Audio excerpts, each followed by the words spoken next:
You're listening to 102.9 WFPRLP, Franklin Public Radio.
All right, time being 6:02, I call this meeting of the Communications Subcommittee to order.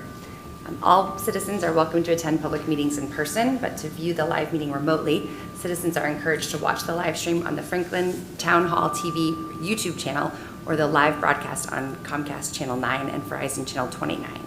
To listen to the meeting remotely, citizens may call in using the number 1-929-205-6099. And to participate in the meeting remotely, citizens may join a Zoom webinar using the number 811-0022-1126. Meetings are recorded and archived by Franklin TV on the Franklin Town Hall TV YouTube channel and shown on repeat on Comcast Channel 9 and Verizon Channel 29. All right, we have a fairly short agenda today. So the first thing on the agenda is debrief on town councilor attendance and presence at early summer 2026 community events. Liz, are you have the information on that, or are you just, like, this agenda, are you just having us talk about, or Jamie, are you? We had a lot of events, part of your work plan, I think it was showing up at more events. I think y'all went through a bunch of stuff and just thought, how did they go? Okay. I wasn't sure if this was like, hey, let's talk about how many counselors went, or like the what events were not attended, or.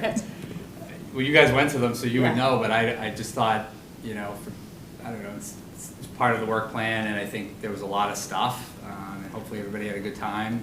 I think I bumped into a couple of you here or there, but you know, I think presence is a big part of communication, and I know there was a strawberry stroll booth. I had to miss the strawberry stroll, but I thought there was a lot going on, and maybe it was just a good. Did it work out for everybody? Do you feel like things were well attended? Yeah, well, I'll start. So I was at a strawberry stroll. I attended the booth for the first hour. I didn't see not a ton of people came to talk to us. We did have, I think there was always someone at the booth, maybe not like, you know, huge crowds, at least for the first hour, but I was there very early, so I don't know how active it was after that, but the whole strawberry stroll seemed very, very active, lots of people there, very well attended. How would you guys, you were there, I know you came right after me. You left, when you left, I showed up, and there were people that stopped, but it wasn't like overpowering or anything like that. But I think it was good. I mean, the whole strawberry stroll was very active. I think just having us there, even if no one was coming up, it was like a good look, because it showed if they wanted to, they could. I was at the kickball game. That was good. that turned out well. I'm trying to think, what else did I go to? Yeah. No, I did not do Porch Fest, I was too tired. Any of the watch parties? Nope, didn't do I know those Caroline either. was there. Yeah, I didn't do that, that one, I was Yep. like, no, I'll watch from my house, thank you very much, that's too crowded, I can't do that. But I will be I'm gonna start going to the farmers markets. I'll be doing that, I'm trying to think what else went on, so many things, but like Yeah, everything. Pride, there were 2 Pride events, there was the flag, then there was the celebration on the Common. The 4th of July Coalition, just, 4th of July event? No, I didn't get to the Pride ones, I was actually having a birthday party for my granddaughter, so, that took precedence.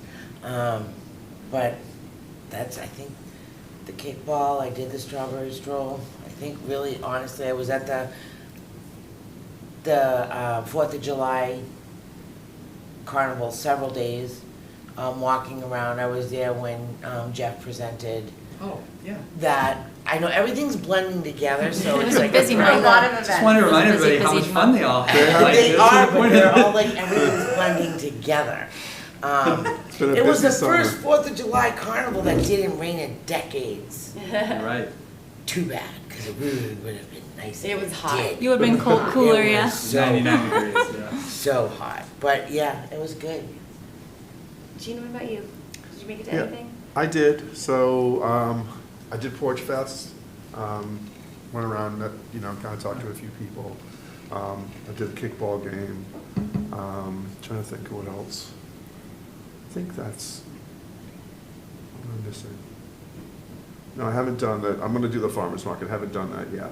I'm just waiting for a time. It's been just the weekends have been like super busy with either family events or like traveling. So. So I'll probably, start to do more of the farmers market. Probably starting, not this weekend because we're going camping, but next weekend.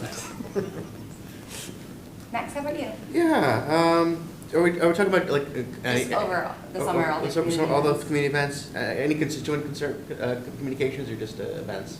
Just what did you attend? What What did did I you attend? think? What was your? Okay, so I went to the Pride flag raising ceremony as well. I met with I went to the Memorial Day ceremony at the I think some of us went there for our veterans Yeah, and that was for a fun one, too.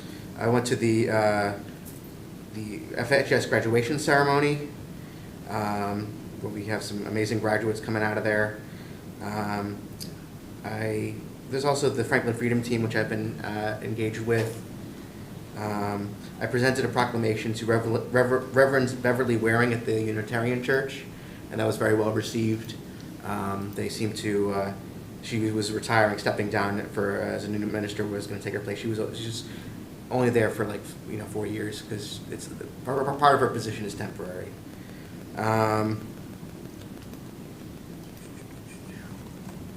And then I was able to make a Franklin LGBTQ Alliance meeting. I also went to the funeral for Oliver James Lewis, which was very tough. But the community really came out to support the family there. So, and I think that's pretty much it. That's it. I did the strawberry stroll, I did the flag raising. I was at both watch parties, which were incredible, by the way. I thought those were done so well. They were so many people there, and everything went off really well. I kept running into both Ryan and Corey, and I remember Ryan saying the first night, he was like, nothing has gone wrong. He was like, Yeah. we were waiting for some problems, and nothing has happened. In fact, my youngest, my 3-year-old, was talking about that today. He enjoyed it so much, but he was actually talking about the big bugs. But he remembered it, and in a 3-year-old memory, I was impressed. But he. See, we're leaving an impression here Yeah. on our youth. And then I went to the farmers market last week. I was gone the week of 4th of July, so I left on that Saturday, so I missed I came back on the 4th, so I missed the Pride celebration. I missed all of the 4th celebrations, and I forgot that the carnival was going until the 5th, and I drove by that evening as they were packing it up, and I was like, my son is in the car, my older one, and he's like, what is this? because we've never been here over the 4th of July. And he's like, what do you mean we have a carnival in town? And I was like, oops. So that's apparently on our schedule for next year. So they will be angry. So I was at the farmer's market last week, and it was wonderful. It was bustling. There was a concert, even though it started to rain right as just drizzle right at the very end. There was a concert. People were, picnicking out there. They had blankets out to watch the band. And even though I had to leave just before 6, it was supposed to wrap up at 6. Although I think the music went on longer, so when I drove by around 6:30, people were still out there watching the band, even though it was raining at that point. And I was like, that's impressive. That's some commitment there. But yeah, so I mean, it has been a busy summer. I'm sure that you all have felt it more than we have. I did run into Councilor Malloy at I think every single event that I went to. Mhm. So I know he has been at a lot of them. So I'm glad to see that we have had a lot of presence from the town council at these events. And I'm sure there were people that I didn't see that were there as well. I think I ran into Councilor Ujuku at one of the watch parties. So yeah. And Ted goes to a lot of things. Ted, yeah, I didn't. I saw him at the flag raising, obviously, because he spoke. But I don't know that I saw him at He was anything at else. the I feel carnival like because he was working in one of the booths. Oh, was he? So I saw him there, yeah, he was in the Democratic booth. And then Mike and Bobby, they were with me and so was Max for the, Declaration. thank you. That being done, they were present for that. I also would like to give a shout out for the fallen hero ceremonies. Mhm. There's like 30 or 40 of them throughout the year, and it's just a great way to sort of show your support for veterans. And they seem to be pretty appreciative when a council person shows up. So. Oh, okay, good. And you mentioned the funeral for Oliver, Yeah. and I just saw this is not obviously a town-sponsored event, but a community event. I did see that they are doing something on Wednesday, I think, I think it was on the Commons. They're like having some Vigil? A vigil, yeah. I mean, they're having some lights and stuff from dusk until dark. So Wednesday, I think they were playing it from 7:30 to 9. Today's Wednesday. I'm sorry, next Wednesday. Okay. It's good to know. Oh, right. Oh, that's right. It is Thank Wednesday. you. It was King Street Memorial Park. That's right, because they said that he enjoyed playing basketball there at King Street Park. Thank you. So, that's, I think, just putting that out there. I think that's a great way to support our grieving community as well. All right. Do you all have any like information on how the events were attended or anything coming out of that? I mean, I know that Corey's Corey. working on a watch party feedback survey. I haven't had a hand in that, but I think that she's getting really, really good feedback, and at least the feedback we're seeing on social media is really positive. And we've received some emails that are positive, so it just seems overall it was really it was a great 2 days. And for the others, I can't speak to. I wasn't here for Porch Fest, and then but maybe we can talk to the cultural district about that. And then I'm sure Corey's already got something for feedback on that. And then I don't have feedback for, obviously, the Strawberry Stroll is the downtown partnership. So overall, though, at least those 2 events I know were positive. And Restaurant Week, which was back.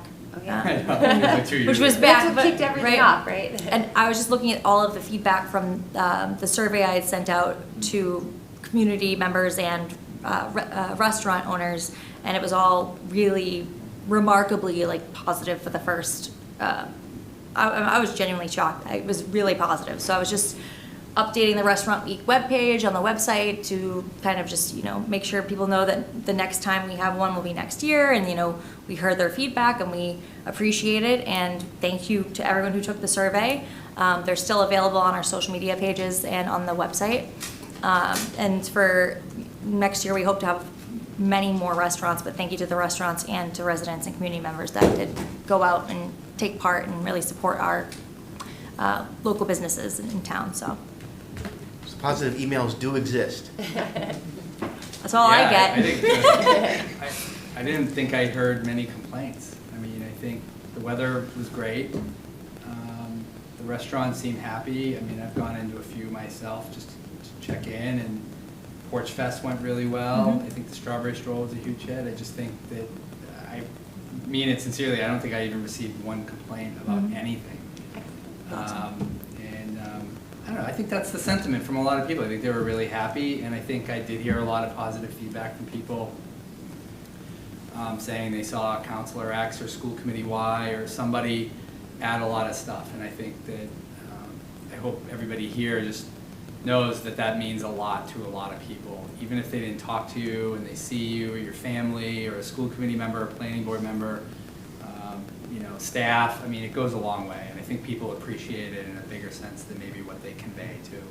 So, you know, I go to a lot of meetings and people say stuff on the way in and out of them or in them, and I heard nothing but positive feedback, so, you know, even the how come nothing went wrong, you know, so I think it went really well, and I'm glad all of you were able to make it to some events. I don't think anybody expects everybody to go to everything, because we all have lives and stuff like that, but I think everything went really well, and I know Liz and Marina and Corey especially and Ryan are looking to a few weeks of decompression. Yes, after the World please, Cup yeah. efforts. Those were late nights, but It was tiring, yeah, but but it was I think good. everything went well, and we just threw it on there just because it was a big part, I think, of communications, and I'm glad everybody was able to make it to some stuff, and I think the vibes were pretty positive, so I think it was good. Excellent. Anything else you guys want to say about that? I'm glad, to reiterate, I'm glad that the council was there, people were able to attend some of these things.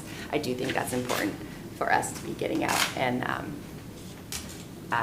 you know, being at these events. I have discovered that I am not recognizable like Jane. Everyone knows Jane, and no one knows who I am, which is I do not mind. Yeah. But I went to Bellingham. I happened to go into Market Basket and Aldi's, and I had people coming up to me and like, not even in the same town. But hi, how you doing? But yeah, so we're troubles. It's okay. all right, so then the town council office hours follow-up discussion. I just have a couple things I want to say about this. So first of all, I think the three places we had talked about doing this were the library, the historical museum, and some of the schools. So first of all, during the summer, I don't think we should be trying to manage that in the schools because I mean, I know some of them are open for camps, but I think in general, we don't want to, you know, ask them to add another thing when they're only open for parts of it. And Rowan was going to check with the Historical Commission about using the Historical Museum, and I have not heard back from her on that. So I'll follow up with her, but in the meantime, we're now mid-July. The library had said that every third Saturday of the month that they could give us a room, and so since that is this Saturday, I don't think we should try to squeeze this in, but I think that we should try the third Saturday in August to do, you know, an extra office hours there at the library. And I will commit to being there. Hope maybe some of you guys can join me then too. I actually had done something on Facebook. Oh yeah, that's right, you put a poll. Yeah, and I did get some feedback. I got some private messaging, and then I got some comments, and a lot of what I got was like mid to late mornings Okay. would work, because if people are getting kids off to school or whatever, they want to come. I did get a couple that were saying like some evenings once in a while for people who are working and can't necessarily get there but would like to. So it was very much accepted with having more. Okay. So having additional hours is going to be a positive. And I think maybe trying to juggle it where maybe we do have, you know, 1 month we do one at like midday, we do another one like in an evening hour. So we are literally opening it up for anybody who might want to show up. I can be there on the third Saturday of August. Once we have that committed, then I will make sure, and I'll even just put it in my calendar now. Yeah, and I'll reach out to Felicia and see if I can get that nailed down on time and room and get that out to you guys as soon as I have that confirmed. So you're talking on the 15th roughly? I don't have a calendar. I probably do have a calendar for me, but I can't find it. So whatever the third Saturday. That would be the Okay, 15th. perfect. Okay. The 15th? So, Yeah, August 15th? At the library? at the library. So, and I will confirm with Felicia that, So You maybe know what on time? that one, if we can do like, maybe like a mid-morning, like say 10, 11 o'clock time frame, like a start time. yeah, You know? no one will be taking kids to school then. Right, well, it's But, on a yeah. Saturday, but like for people who wanted like the mid-morning, Yeah. because you're not gonna have that one at the library at night. Right, And start with the mid-morning and stuff like that, way if people have sports or whatever they're doing, yeah, that's they can right. show up. Yeah, mid or late morning. I Yeah. don't know what sports are happening in the summer. I don't know. I I don't know. I'm past that stage. Yeah, I'm not quite to, I'm sort of to it, but we don't have anyone doing summer sports. Okay, so that sounds good, and I will follow up with Rowan again and see about the historical museum. And I'll restart the conversation with Colin about the schools, but looking ahead to the fall, not trying to get anything in until, you know, give them a minute in September to start maybe looking to be at the schools in October. All right, anything else on that topic? Well, just, maybe I could try to reach out if the food pantry is interested in doing the office hours as well, Okay, if that's okay with them. yeah, that's. Just because I know there's a lot of people there that are kind of underserved, so, Mhm. yeah. Yeah, and you had mentioned before, I remember their boardroom upstairs, that's where they do. Oh, I didn't like, even realize they had a room up there. Yeah. Yeah, okay. They do, it's not huge, but that's where they do their volunteer, like trainings and stuff We too, can so, reach so out. there's space there. Yeah, which also, I mean, I'm gonna throw this out there, we're talking about the Franklin Food Pantry. I also saw on Facebook that they are looking for more volunteers. If anyone up here, anyone who is watching is interested in volunteering with the food pantry, I know they are looking for volunteers, but that's not part of this agenda. Okay. So then the third topic is the constituent email response policy.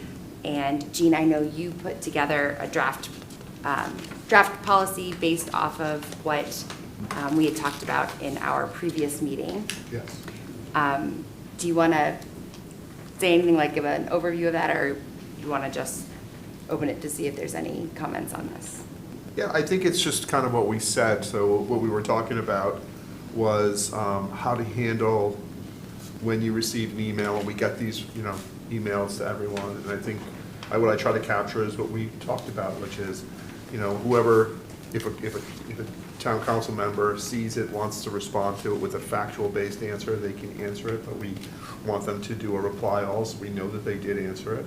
They can either answer it with a factual-based answer, or they can direct them to the town administrator. And the town administrator can also do a reply all, so that we know what the response was, everyone's aware of it. And then I think we said anyone can respond individually without replying all or copying anybody else on it if they want to. Like Jane's, had a preference of, I want to reply to everybody's email. So that's fine, just do it on your own. Right. You'll know what the first response is already, so you won't be contradicting anything that anyone else said. So I think that's really what I try to capture in here. And then, kind of the do's and don'ts. All right, excellent, and thank you so much for typing all of that up, really appreciate it. And Max and Jane, do you guys have any thoughts or comments or suggestions on the guidelines that Jean typed up? No, not really.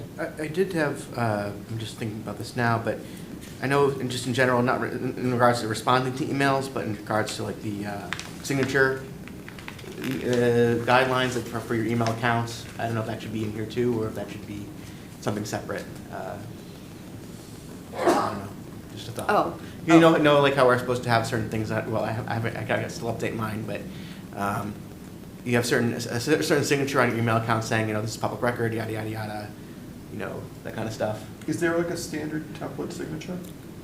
Isn't it on, it's on any franklinma.gov signature. I mean, at the bottom of the email, it should say. You just copy that. No, I believe if it's there. a It's given, built if it's a in. given account from the town, I believe it should be there, saying like this is public record or whatever. Oh, there is a. Specific languages. No, I think Liz is right. I think what she's saying is in the footer of the email, I think there's standard language that Yeah. Tim has. I think most towns have this. Every now, town too. does, yeah. There's some sort of language that, you may not see it when you hit send, but you do see it when you get the reply back or whatever. It's not like right there when you send the email, but it is embedded in almost in every email that we send out with a .gov. Mhm. Okay. It's like a standard thing that Tim and Mark Yeah. wrote Yeah, I see. years ago. I just sent So myself we a don't test have email. to put it in, it just shows up. Just- Yeah, this email's it's intended across for every single municipal- Franklin Yeah. PS.net and franklinma.gov email that's put through technology. Yep, it So we don't- does. yeah. I just. Me too. I just The pulled other it thing up. would just be maybe something like, use your email account, your town email account for all business, basic stuff like that, like, don't use your personal email for town business. I don't know if there's anything like that is missing from this that might be important to put in. We could put that in here, for sure. I don't think I know, that wasn't my intention Yeah, to put I that in understand. here, Yeah. but I can add it. Yeah, like, if there's anything like that, that might be helpful to put in just so people can't say we didn't say so, Yep. So you had mentioned a signature. Is there like a default signature? Is that what you're talking about, or were you talking about the disclaimer? Like, I mean, I just signed my name with my name. I don't know if we're There's no supposed to or anything. protocol about Okay. what you guys need to have, because your email address is your Okay. name. Okay. But, I mean, to be professional, I would have your name and Yeah. your role. All right. Okay. Good. So I think, Jean, you did a really good job of typing these up. So I think this is really good. Guidelines for responding to emails. I think we should take this and, we can add a line to start with, and as an intro to this, just saying, counselors should be using their town email for town business and not their personal one. But I think we should bring this to the full council at our next meeting. So then, assuming that they will take it on, then that's how we can move forward with emails from that point. What do you Yeah, want? I was thinking maybe I just added like a second short paragraph right after the first paragraph to just say that the email should be, all town business should be handled through your town email. And before I get into the Right. 1, 2, 3. Yeah, I think that's perfect. I'll throw that in there. The other thing, this is kind of a minor thing, but if you ever create like an account with your town email, which I don't know if you should do it anyway, but remember, when you give the account up, you're not gonna have access to that email anymore to use your account that you signed up with. So just never think about. It's more of a wonky thing, but. Yeah, hopefully nobody's doing that. No. I'm trying to think of what we'd be making an account for that, but. We have enough email, I must have like now about 8 email accounts, various things. So that's confusing enough without, tying in things to your town email. All right, well, excellent. Okay, so then we can bring that to the full council at our next meeting. Is that all right, Jamie? Can we add that to our? Yeah, Or- it's September 2nd. Yep. Okay. Yeah, you're right, not, The August one. Not August. So we'll have it on first thing on the, well, it may not be first thing, but we'll put it on for the September 2nd. Yep. Next council meeting, also, I would just let them know about the potential office hours in case any of the other councils want to come. Yep. For August. yes, yeah, we'll mention that. Okay, Good point. I'll let Julie know that. thank you. Okay, and so then our next, unless there's anything else on that, okay. So then the next agenda item is the draft social media engagement guidelines for elected and appointed officials. So Liz, I'll let Yes. you take it away.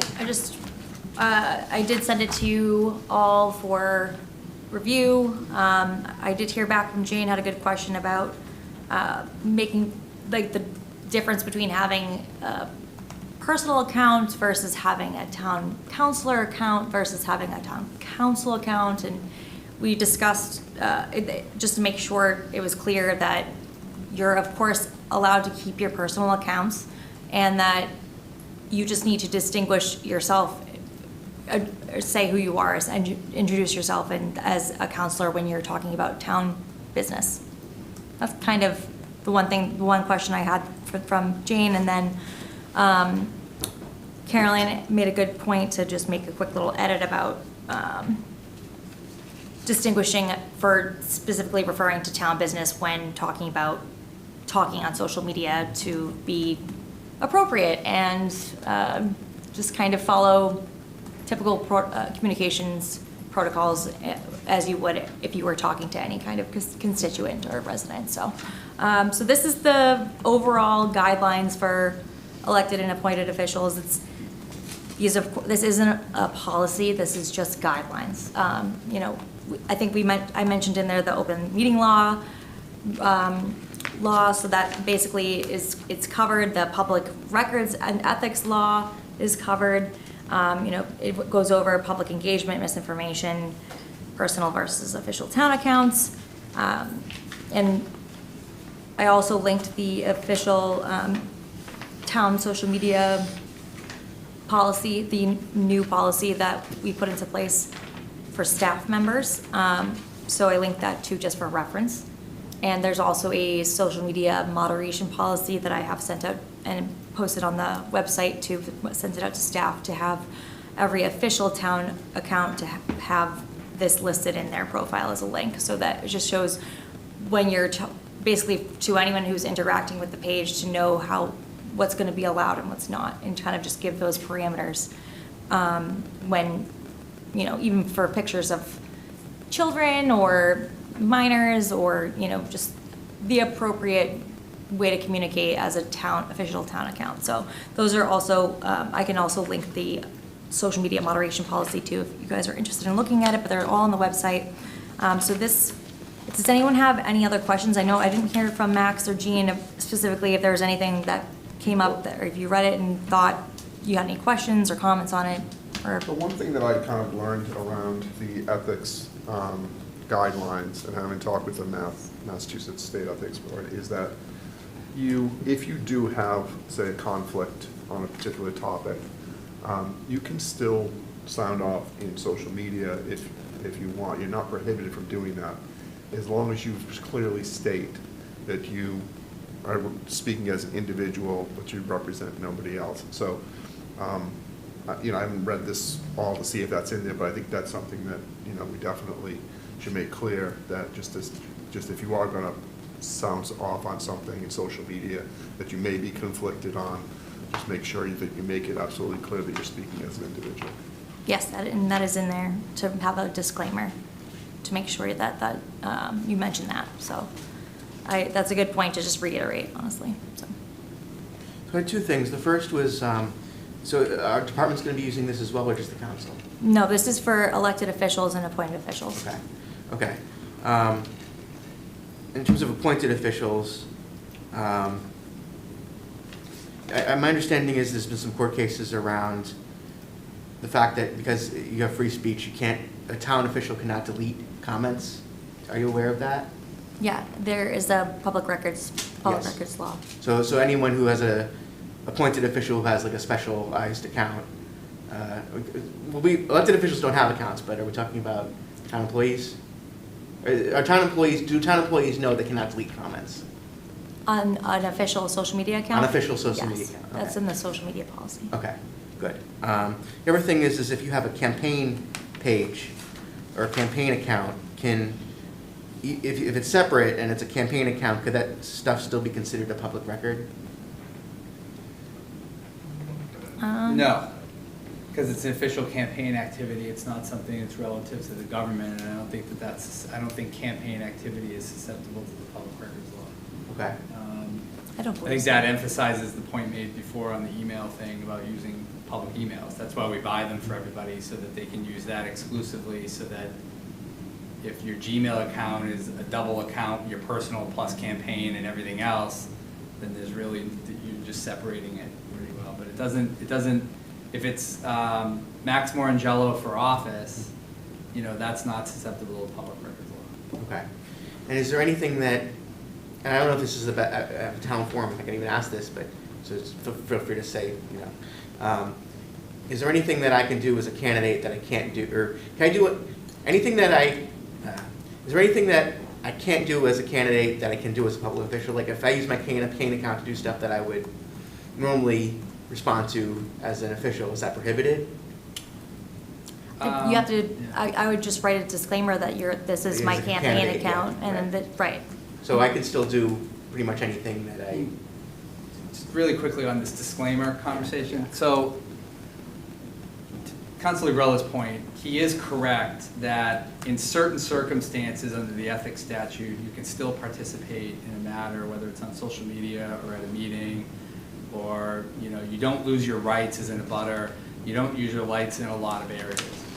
But I do want to caution, it's not a 100% that if you, and this is why I'm bringing this up, Right. because you just brought it up. If you disclaim at the bottom of an email, here's my public email account, but I'm only responding to you as a candidate, right? You know, to Councilor Grella's point earlier, unfortunately though, this is not like a widespread blanket thing where if you just disclose that you're speaking as a citizen, that does not make you immune from the ethics law altogether, okay? I do want to be clear. Like, I don't want this to be like, well, if I just go on social media tonight and I just say whatever I feel, but I just declare I'm saying it as a citizen, or I'm only saying this as a member of the board of directors of this thing, or over here I'm wearing this hat. You can't just move hats like that willy-nilly completely. And so to your point about the campaign stuff, this is what gets really important about separating those accounts and separating those correspondence.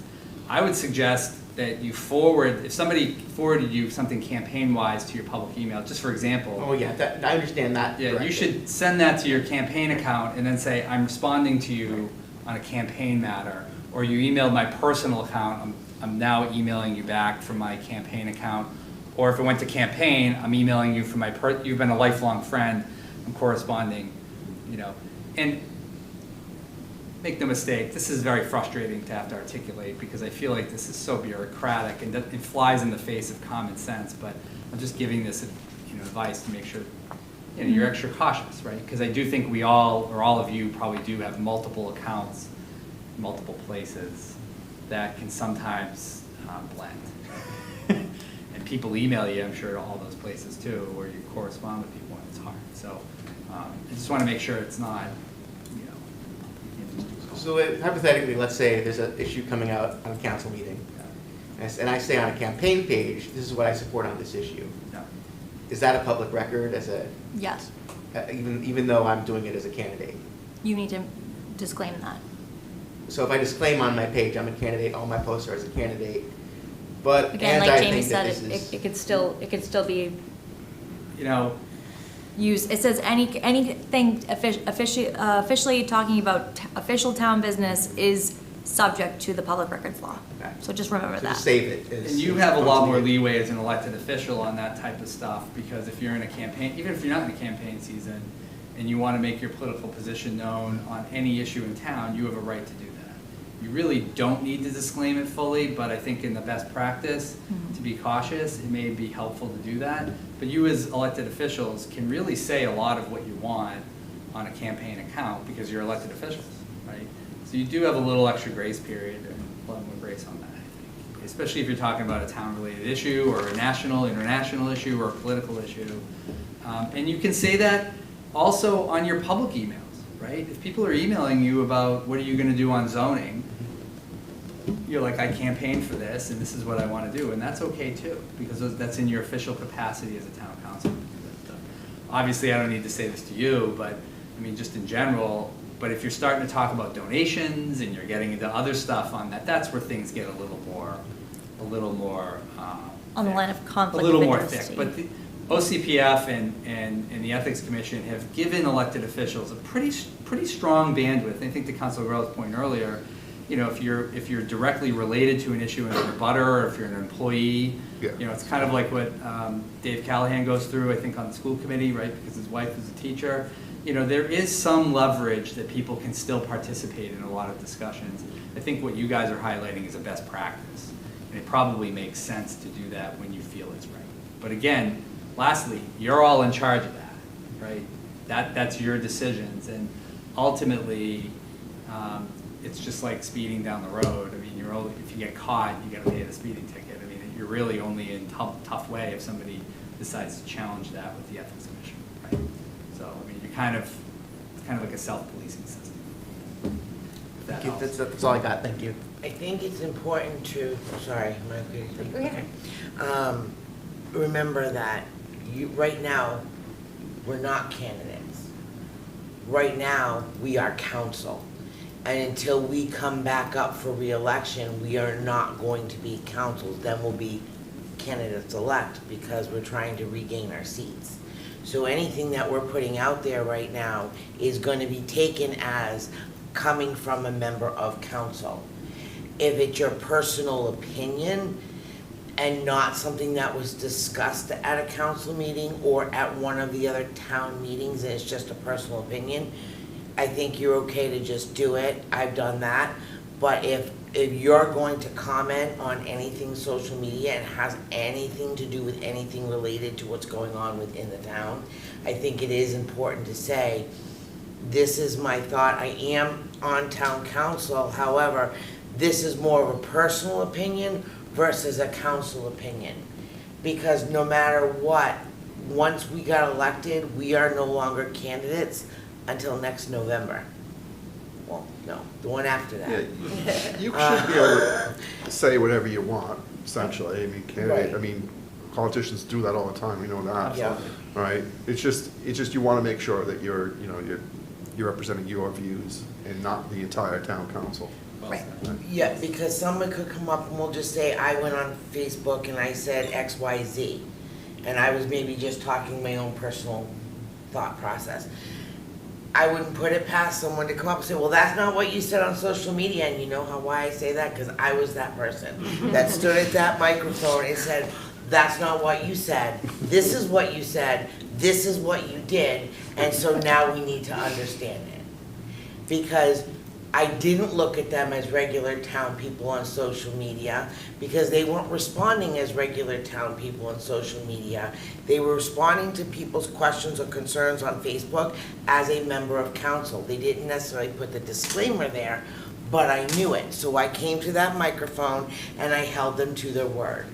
So I think for me, and maybe I'm the different animal in this thing, but for me, if I'm gonna put something out there, I wanna make it very clear that this is not me as a council person, this is my general opinion, this is how I feel. If it's Yeah, a but town. it could be you as a council person too, just as long as it's not, you're not representing the town, Right, right? And you're not representing the entire council, you're just representing you. right, But, it could be how you vote, It's like, oh, I'm against such and such. That's your right to be against it, and you can say it here, you can say it in social media. It's just that you don't want to say, well, you don't want to make it sound like you're speaking for all of us, and you don't want to make it sound like you're speaking for the town right. administration. And I actually did do that because there were people Correct. complaining on social media. And I got my name called out, so I wasn't about to not come back and respond, because you tagged me, you're gonna get a response. And I did my general response, and I said, more than happy to sit down and have a cup of coffee, whatever you wanna do. And I say, but I stand where I stand, I meant what I said, and just for your point of reference, as a town councilor, I voted against the FY27 budget. If you haven't watched the meetings, I suggest you watch them. And if you still don't know what's going on or where I stand, let's have a conversation and I'll let you know where I stand. But I made it very clear that a lot of times our personal opinions do reflect us when we sit on council. But we have to make sure that they, like Jean said, that I'm not speaking for Matt or Caroline or Jean or anybody else. Yeah. Literally, it's just, this is how I think and feel. These guidelines are really more for your benefit and they're for your knowledge and to just kind of be aware, and it's really for you. It's just so you have a kind of a guideline of what's expected and what will happen if you don't. You don't follow protocol. But no, yeah, they're just guidelines, so it's the guidelines, so everyone weighed in, that's good. Yeah, I think they were good. I think they're thorough and clear, and I appreciate having the, as you said, the guidelines, the best practices here. Yeah. Any other Awesome. thoughts? All right, then. We have a. Oh, yeah, hey, comment. Steve. 2 minor points just to add to the discussion. Steve Sherlock, 13 Magnolia Drive, Community Information Director, Franklin Matters. One minor point, and I know you're referencing in the doc in terms of the reply all,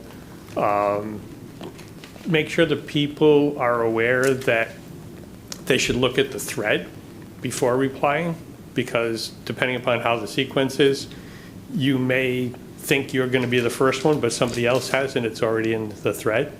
So just as a caution, because I know you also want to make sure you don't have multiple reply alls.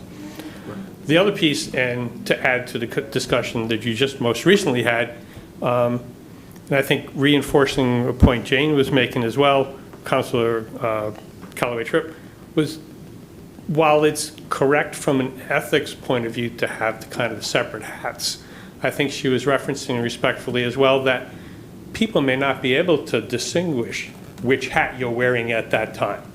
So just add that as an extra caution in terms of, I want to do this, I want to say this, I'm within my right, but how is it going to be perceived?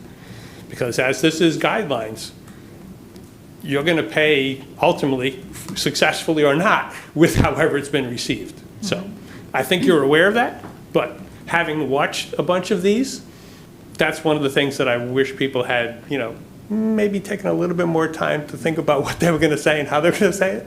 So, thank you. Thank you. Appreciate the perspective there. Okay, and I will say, I appreciate having this conversation again, because I know we've had it a couple times, but I had one person who keeps telling me I'm not allowed to talk on Facebook at all anymore now that I'm a town councilor. So I appreciate that we're having this conversation and clarifying that, so that it is clear that we are still allowed to talk. Yeah. So thank you for that. All right, then. All right, so next agenda item. Or do we want to bring yeah. that to the town council? Yeah, I think so. Sure. I was just going to ask, did you vote on the other one too? I think it was an Yes, informal. we did. It's going to, we didn't vote, no. We didn't, you're right, we didn't vote. Should probably vote Okay. on both of them. My apologies. Yeah, no worries. Okay, so back up to the email guidelines. Okay, However, so we 3 do- and 4? Yes, but we do have, we did talk about a couple of changes that we were gonna make to that, yes. I move the draft town council email guidelines as amended. Thank you. Seconded? All right, excellent. So this is, to send it to the full committee, the full council. Okay, can we just do are all in favor? Aye. All opposed? Okay, great. All right. Gotta hit it a little harder. Yeah, okay, here. Nice. I was like, she's got to hit the gavel. Yeah, I think that might be the first time. All right, okay, so then the second one on the social media engagement guidelines, I will entertain a motion to, Sorry. I move to recommend the draft social media engagement guidelines for elected and appointed officials to the full town council. Seconded. all right, it's been moved and seconded. All in favor? Aye. Aye. All opposed? All right, excellent. Passes. Okay. Thank you for catching that. I'll make a note to just have that for the September 2nd as well. Is it possible to at least put the email guidelines on next week's meeting? Just to say, hey, so starting a week from now, we can do that? You can do both of them if you want. Okay. I mean, I will say it's a meeting of Island of Misfit Toys. It's a bunch of different stuff that's been backed up because of all the other budget meetings. But I think these would fit in there. Okay. If you want, I'll talk to Council DeRocco about it tomorrow and just get the okay. Okay. Actually, I don't see a problem with that at all. Either if you want both of them. Yeah. I think the quicker we get it Sure. through. Yep. I was just under the impression it was a lot on the agenda. That's why I was like, that's why I thought you said September 2nd. Is there not? a We're lot? used to very large agendas. It's true, at least I don't have to attend The that agenda meeting. will look long next week, and it is, but it's a lot of very non-controversial. There's one thing that may be a little bit debatable. Most of the stuff is non-controversial, and these would probably fit right into that, so, right, yeah, perfect. absolutely. Let me talk to Bobby tomorrow. Perfect, thank you. Sweet. Good. I appreciate, yeah, then we'll have those done, and then we can start utilizing those guidelines, assuming they are accepted. Okay, then, all right, moving on to general discussion. We have the Communication Subcommittee work plan. You all have a copy of that. So, just, yeah, Max. Oh, I'm sorry, I didn't mean to. No. Okay, so soon. Thank you. I went through the notes from the April 27th meeting, and I noticed, I compared it to what was in here. And we have a lot of good stuff in here, but I also found a few things that we didn't make it onto the paper. So I just was wondering if maybe we could adopt 3 of them that we missed, or something like that. I noticed that we're talking about making sure, each of us committing to making sure we have at least one of us in the office hour slot that we schedule if we have a new office hour. We talked about short 30 to 60 second explainer videos, something like Pop 2.5 and overrides. And the Franklin TV actually volunteered to record them for us. So that's another thing we could put into this list.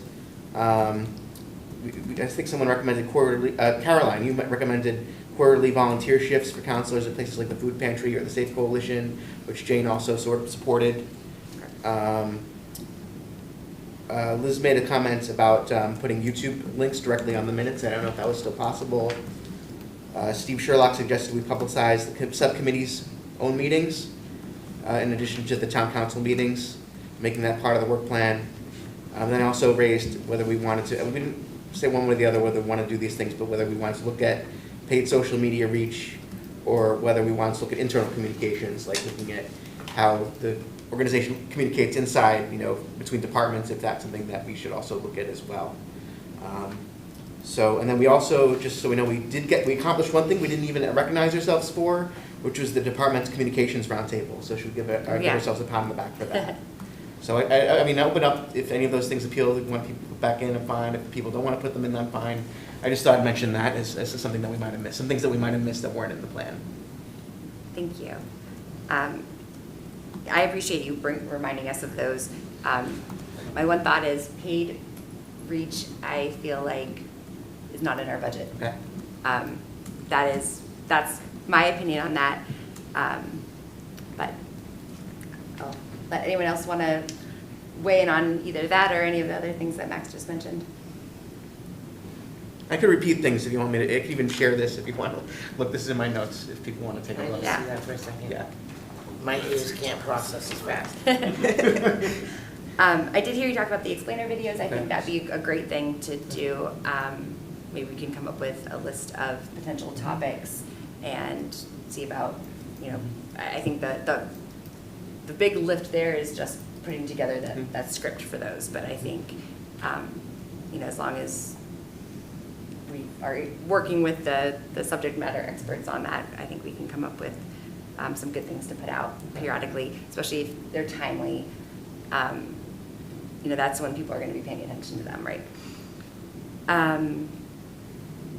The quarterly volunteerism, I would love to do that, and you said Jane supported. I actually can't remember from the April 27th. I felt like that was kind of like, hey, I threw it out there, and people were like, So I didn't even think about adding it to this. But if people are interested, I am happy to reach out and see if we can coordinate some of those. I'm going to agree with you on the not in the budget for the clippets. The other things, I'm happy if we want to add them back in. The other things, I'm fine. I'm going to try to reach out to both the food pantry. It's been a long summer. Food pantry, and I'm actually gonna reach out to Jennifer Levine and see if I can kind of meet up with them and do a little bit over there. For me, that won't happen until school's back in session. But once school starts back up, then that's my goal, to try to get involved and, Do you want to bring up office hours with them while you're on the phone with them or talking to them? To have them with either, we said the food pantry, but maybe the Safe Coalition too, if you want to. yeah, I probably won't reach Okay, out okay, until we okay. get close to September because I won't be able to, until school starts. But when I do, yes, I can find out about that. I can also reach out to them too, about office hours if we wanted to at least get that conversation moving so that you don't have to worry about that. I'll do One that. that I saw in here that I liked is the explainer videos. Yeah. I really want to do that for a number of topics.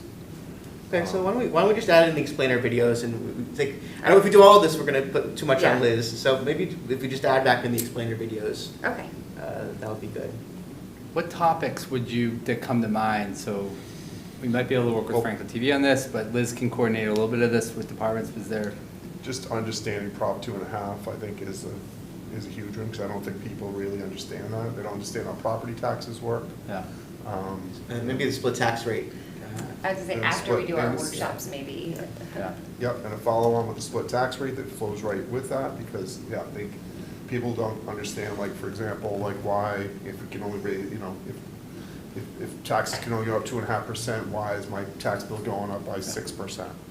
You know, and helping them to understand how it's calculated, I think, would be great. And I've often thought of, like, you know, so I'll write a script for it, actually, that we can review and make sure that I, you know, give it to Jamie before I do anything with it. And I'm happy to be, work with you on that too, so. Yeah, to make sure that I make, you know, don't get anything wrong. But, No. you know, it'd be like numerical examples and We could do, and maybe this isn't, this was a bigger thing a couple months ago. We could do a really quick explainer on like committee appointments and stuff and how that process works and. I'm just a bill, I'm only a bill. That's right. I mean, we could do Schoolhouse Rock. Schoolhouse Rock songs too, like, I'm okay with that. We I have won't a town sing, but. administrator make an appointment, but wait, this is supposed to be Chair DeLorco. Take that 10 seconds from Franklin TV. You got your clip. People want to see. That is our soundbite for tonight's meeting.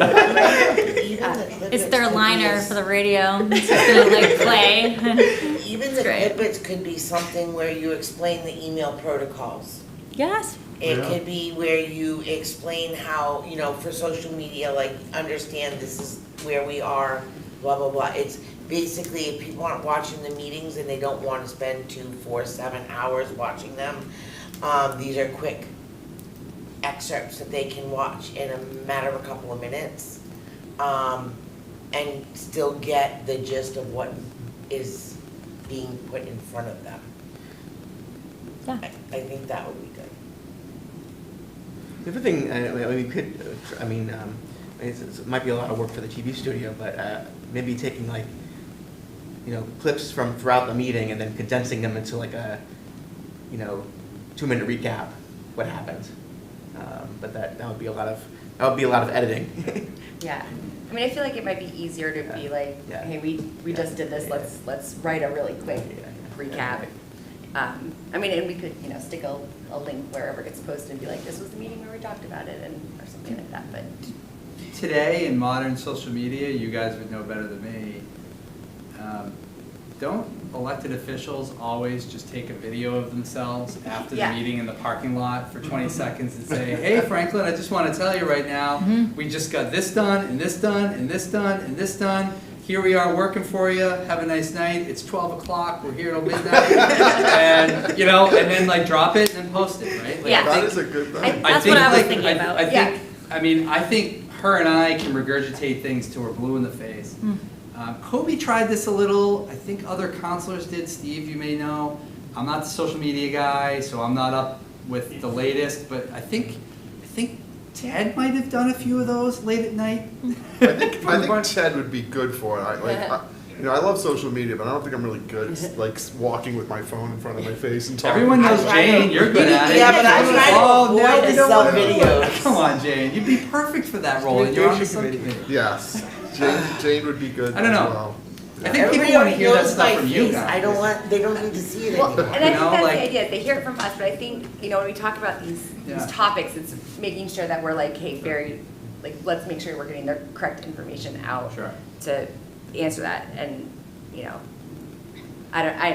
if it's midnight and I'm leaving here and I'm recording this, I am not gonna promise that what I'm putting out there is gonna be the most concise or clear. Yeah. So, you know, if there are topics, I mean, I have no problem with people, you know, doing that. I think that's fine. I might try But if it. we're doing like a topic, should. that we're like, hey, let's give you a really quick explainer video, I think it That's- should be something that's maybe a definitely. little bit more scripted, to be clear. And here I am to talk about Prop 2.5, right? That's kind of like, nah, that won't.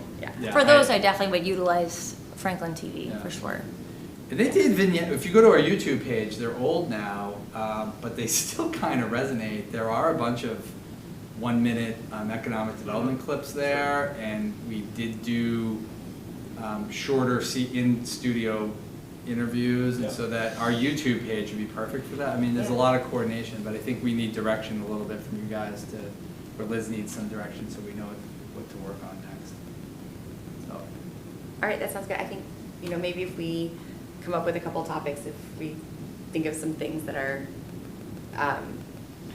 Yeah, if you're getting any Questions questions, that people have, yeah. I think it should, like I said, for me, I think it's like the bigger topics, like doing one where you're explaining the email responses so everyone is understanding. That's a good one, because no one's gonna go to the town website and read any of this, I promise you. But they will watch a 2-minute video. When we talk about split tax rate, that would be a good one. Talking about how property tax, that's a good one, because it is a problem, because that's exactly what I got when someone was emailing me. Well, we only raised it 2.5%, but my property tax went up 6%. Okay. Well, I'm gonna send you to Jamie, and because I wasn't really sure how to answer him, because I'm gonna be honest, I don't get it. The assessment of the home went up. I know, but I understand it now, because I had a long conversation with Jean, but I was even confused. If we're only going up to, how do we go to 6? That's a big jump. So I think having that explain more in detail, but in small snippets, people will be more apt to pay attention and maybe get it. I'll give you another example that I heard, from someone who's been around, knows the town and everything like that. If we just did a better job assessing, say, commercial properties, that we could get more revenue by increasing the taxes on commercial properties. Well, that's not true. Because if we did reassess the commercial properties and we did get more money from them, that would be offset because we can't go beyond the 2.5. Am I correct on that? Well, yes and no. I mean, by the way, cheap plug, July 23rd at 6 p.m. I think Councilor Griffith and Councilor Marangella know this, but the Board of Assessors will be here live and in person to talk about new growth. This is how I'll be spending my anniversary. Oh. It's okay. You had an opportunity to say no I on did. that night. I did. But I got picked anyway. But I think obviously those are issues. The answer, unfortunately, Gene, is yes and no, right? Because if you take a property that was valued at 50 million and then it goes to 60, you're going to end up paying more money, on that parcel, right? The thing that residents don't see is that the 2.5 is in the aggregate of the levy. Exactly. It's not individual properties. And so I think that's probably the snippet that people This need to person was understand. arguing that our individual commercial assessments are not correct, and if the assessors did a better job of getting that number right, that would increase our overall revenue. So Yeah. for- well, And that's Is that not true? fully true. There's an art and a science to commercial properties. One thing that's not true is, wait a minute, the property's assessed at 50 million, but someone just bought it for 100 million. Why are we not charging people the 100 million? That's not how you assess properties. And I would also acknowledge, like in the city of Boston right now, you see commercial properties plummeting in value, right? So if a building was valued and appraised at 60 million in downtown Crossing and it's sold for 10, right? You don't appraise it at 10. And Kevin and the Board of Assessors will talk about this on the workshop on new growth. And so I do agree though that, 30 or 30-second vignettes or 60-second vignettes. But Jamie. It's like urban myths. It's like Mythbusters, right? Absolutely. It's like a Mythbusters series. A change in assessment isn't gonna change overall aggregate revenue. Right. In most Unless- cases, that's true. Unless it's new, Unless it's based on something new growth. substantially large, that's right. Yeah. Like 117 Dean Ave is a good example where that property was valued at about $1 million, $1.5 million, and then when you brought in that complex, it's now assessed at whatever, 60 million or, 50 million or whatever. I mean, that's a side, those are rare, right? Those are, But that would count as new growth, wouldn't it? if it comes online in the middle of that fiscal year, some of it can be construed as new growth. So, we sent you guys the charts, and I'm sure it'll make its way around to everybody else, but actually, that's just tax base. Eventually, that just blends into what your tax levy is the next year.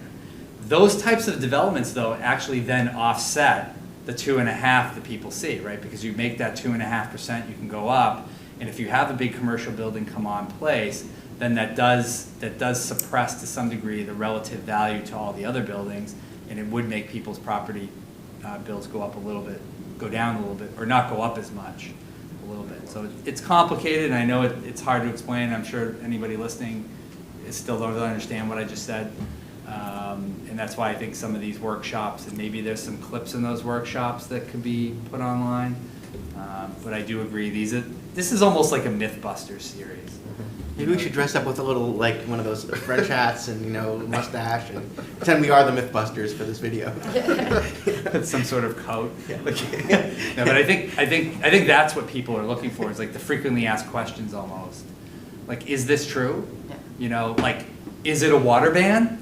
Yeah. No, it is not a water ban, right? Like, I think those are the things that people are trying to. Do we have enough water?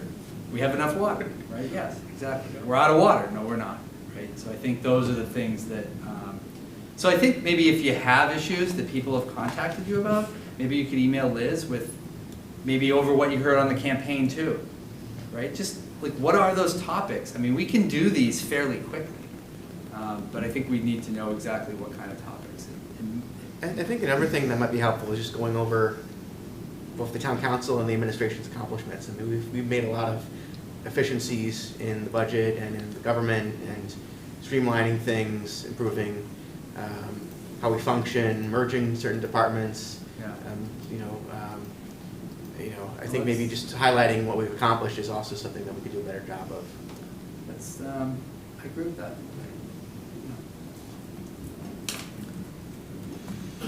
All right, excellent. Anything else to add on that? We need to approve this formally, this work work plan? plan as amended with the, what was it, we I had feel like that we with- didn't, did we, I feel like we weren't formally, No, I don't think we did. I just think we're looking for, like, is It's there just other, working. are these vignettes, is there anything else y'all want Liz or us to work on? And that's or- what leads us to our next, yeah. Because now you just accomplished a letter. few of those goals that you had already. Like, is there anything else y'all want to do or want us to focus on over the summer? I did include a draft community engagement ideas for the council to look at on the agenda too, so. All right. Well, hang on. So we have the, It's just general discussion. I don't think, unless there should be some kind of priority or next step. But it may be good to look at these ideas first before we could add more to the all right. work plan. Are there any surveys or like quantitative surveys that are going to be being put out in the future? Because I would like to, About what? about anything. Nothing that I'm aware of. About we talked about trust and that kind of stuff, or about viewpoints of how people were viewing the town. I don't think so. Okay. We let just me did know one in the last future, year, 'cause I'm right? very quantitative. Nothing planned, but if the subcommittee or the council want to do one on that stuff, I mean, we can. That's another discussion. I mean, I've only been here like less than 6 months, so why don't you give it a year max, all right? Okay. Let me work my magic, Yeah. okay? Yeah. Also, on something like trust, you've got to be careful that the data set you're getting is not just some sort of stacked deck, right? That it, You know, I think you and I know, that's why the random sample of what happened a couple of years ago was powerful. When is that gonna be on the table to be redone? Is it 4 years? That's up to you guys. I mean, I had no interval. I mean, we'd never done anything that scientific before. I mean, that was a point. We used federal money for that, a grant too, so we didn't even pay for it locally. I think those are expensive. So I think the council would have to prioritize, you know, a solid $30, $40, $50, $60,000. I mean, these things are expensive to do. It's like pollsters.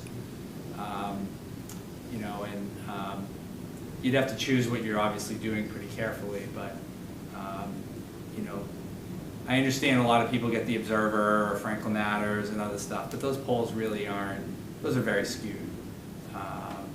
But if you want to get into those other issues, you know, I think you could still do a survey, but it would certainly cost money for a company to do it. We didn't have one that was set up like an automatic every 2 years. We just did it to see if the community liked it and if the council liked it. Obviously, there's a different council. But we can certainly, you know, try to do something like that again in the future. I think in terms of surveys, in terms of something that's not representative, a representative sample, I would be more interested in the crosstabs. Like these people with this interest are more likely to think this, and people with this interest are more likely to think that. So that way you don't have to worry about the actual, is this a representative sample? You're actually just looking at something different. Yep. In terms of the survey, I think maybe lining up, I know with the last master plan, we had a 5-year review. And so maybe lining it up so that we have data for that. And maybe if we ever do want to tie strategic planning into that master plan, we could do master plan review, strategic plan, and maybe some of this data stuff, you know, all at once, and sort of get a good grounding as to where we should go in the future. It's just my 2 cents. All right, anything else on that? All right, so then I'd like to look at the draft community engagement ideas that Liz provided. Liz, do you want to like highlight these or walk through them a little bit? Sure. It's a lot of what we've kind of gone over, I think just from maybe small, like little differences here and there. So town council podcast, our council conversations series, so monthly podcast, working with Franklin TV, hosted by either the chair or rotating counselors to talk about upcoming communications subcommittee agenda items, or in general for the council to talk about agenda items, priorities, major initiatives. So in a more conversational format, so it's more of a podcast, so something like maybe with Franklin TV and talking to Steve and doing that kind of a thing. I think that would be really helpful. I know when Jamie does those too, like there's a few hundred hits on the podcast and stuff, aren't there? Or depending on which topic it's about, but. I think I've done over 100 episodes, you said? Just shy. Just shy. So they've been up and down. Some episodes get a lot, some don't. I think I've struggled since Amy left to like find the time to always do them. We've done a few, but that'll come back, I think. I've given you the time because I know you were short too. So. Yeah, no, you did. But I think when the assistant town manager, maybe, you know, once Sophie gets a little more acclimated, you know, I think we should have more capacity to do a lot more of these. And, Yeah. But, you know, I think former Chair Mercer, I think, did a quarterback session. But maybe the podcast isn't the best format. I don't know. Maybe it is. Or maybe consistency is the best way. I mean, that's your... I don't know. I mean, I also think about doing like a Facebook Live or something. Because that way it's informal. People can actually ask you the questions and you could, you know, as one person or as the 4 of you could all join in and do something like that. I don't know, just to make it more accessible for residents to meet them where they are at. But obviously, for longer form conversations, I think it would be a good asset to use Franklin TV to do that. But so I'll just move on, just keep going. So posting meeting recap videos, 1 to 5 minutes, talking about, you know, what was discussed, key votes, decisions, what residents should know moving forward. Transparent agenda previews could be another series, could be just a short video from one or all of you, or even something that was written. I think these kinds of things should be more in video or in a real format, just being like, if it's a big agenda coming up or something like that, just explaining what's on the agenda, bringing more kind of promoting people to come to the meeting or encouraging people to come to the meeting, and if there's something important to talk about, that it's a public hearing. So you could do like previews and recaps, the council office hours with coffee with the counselors. We already kind of talked about this. It's more about doing it, outside of a formal setting. I mean, senior center, library, just kind of extending the hours, making it more available, making you more accessible and available to residents. Neighborhood listening sessions and community walks. I don't know if there's a lot of neighborhoods in this town that have community kind of forums, or if they have little, like, their own meetings. I'm sure some parts of the town do, but to attend those kinds of meetings, if the neighborhood topic conversations, wherever, meet them again where they are, but just, I guess, getting out into the town and talking to people. But you have been doing that, going to events, going to the grocery store because you live here, or whatever, so basically listening sessions, community walks, that kind of a thing. We could also do something like that where we invite people to come to a walk or something, and that way we're being active, and it's not just at Dunks or Starbucks or the soccer fields. It's getting out and doing something. I did like also your idea about the volunteering quarterly, so I do think that's one that we should definitely add. Council and the community outreach program, having counselors again at events, which we went over. Interactive goal tracking dashboard, so tracking the priorities, strategic goals, project progress, and having it be more of like a public tracking system, having it be more of a, this is where we've been and this is where we're going, and either if that's posting it on social media or bringing it up at the town council meeting publicly, so that people could see visually what's been done so far, where you've come and where we're going. I think that would be good to have kind of like a storyboard or something that's more visual. I don't know if it needs to be like as a digital thing, or if we want it just something physical and tangible that we can see. I have something that I've worked on similar to that already. Okay. I can share that with you in a minute. That's awesome. A council spotlight series, similar to talking about things going on in town, but instead interviewing each council member and seeing, asking them personal questions, why they serve, what, and also getting to know them. Maybe it's like get to know your counselors and having do a little spotlight like that. That's good, and it really breaks down the barrier between you and your community members. Shows that you're able to like relate to community members, because you are. And then they are able to see your priorities and feel like they know you. And I think that's always like the best way, in my opinion, to communicate or connect with anyone, is to kind of make it some kind of relatable, something that resonates with them that also resonates with you. So I know that you guys would do well at that. Youth civic engagement program, encouraging student involvement. So youth advisory programs, mock council meetings, having like student representatives, or having them maybe come and like do a mock election or a mock vote, or just be here for a mock meeting or doing something like that. That would be cool. But really getting more youth engagement, I think would be great, and kind of immersing them into the civic engagement world here, the civic public sector kind of world, and get that kind of mentality going, starting it young. And then community recognition initiative, publicly recognizing any kinds of volunteers, students, nonprofits, like you just brought up the food pantry, local businesses, or just residents making a positive impact. Doing all those kinds of things on bringing it to light on your social media platforms, and then you're just opening the door and you're meeting people more and more where they're at when you connect like that, I think. So those are just some rough ideas, but mostly we kind of talked about the ones that we were interested in before.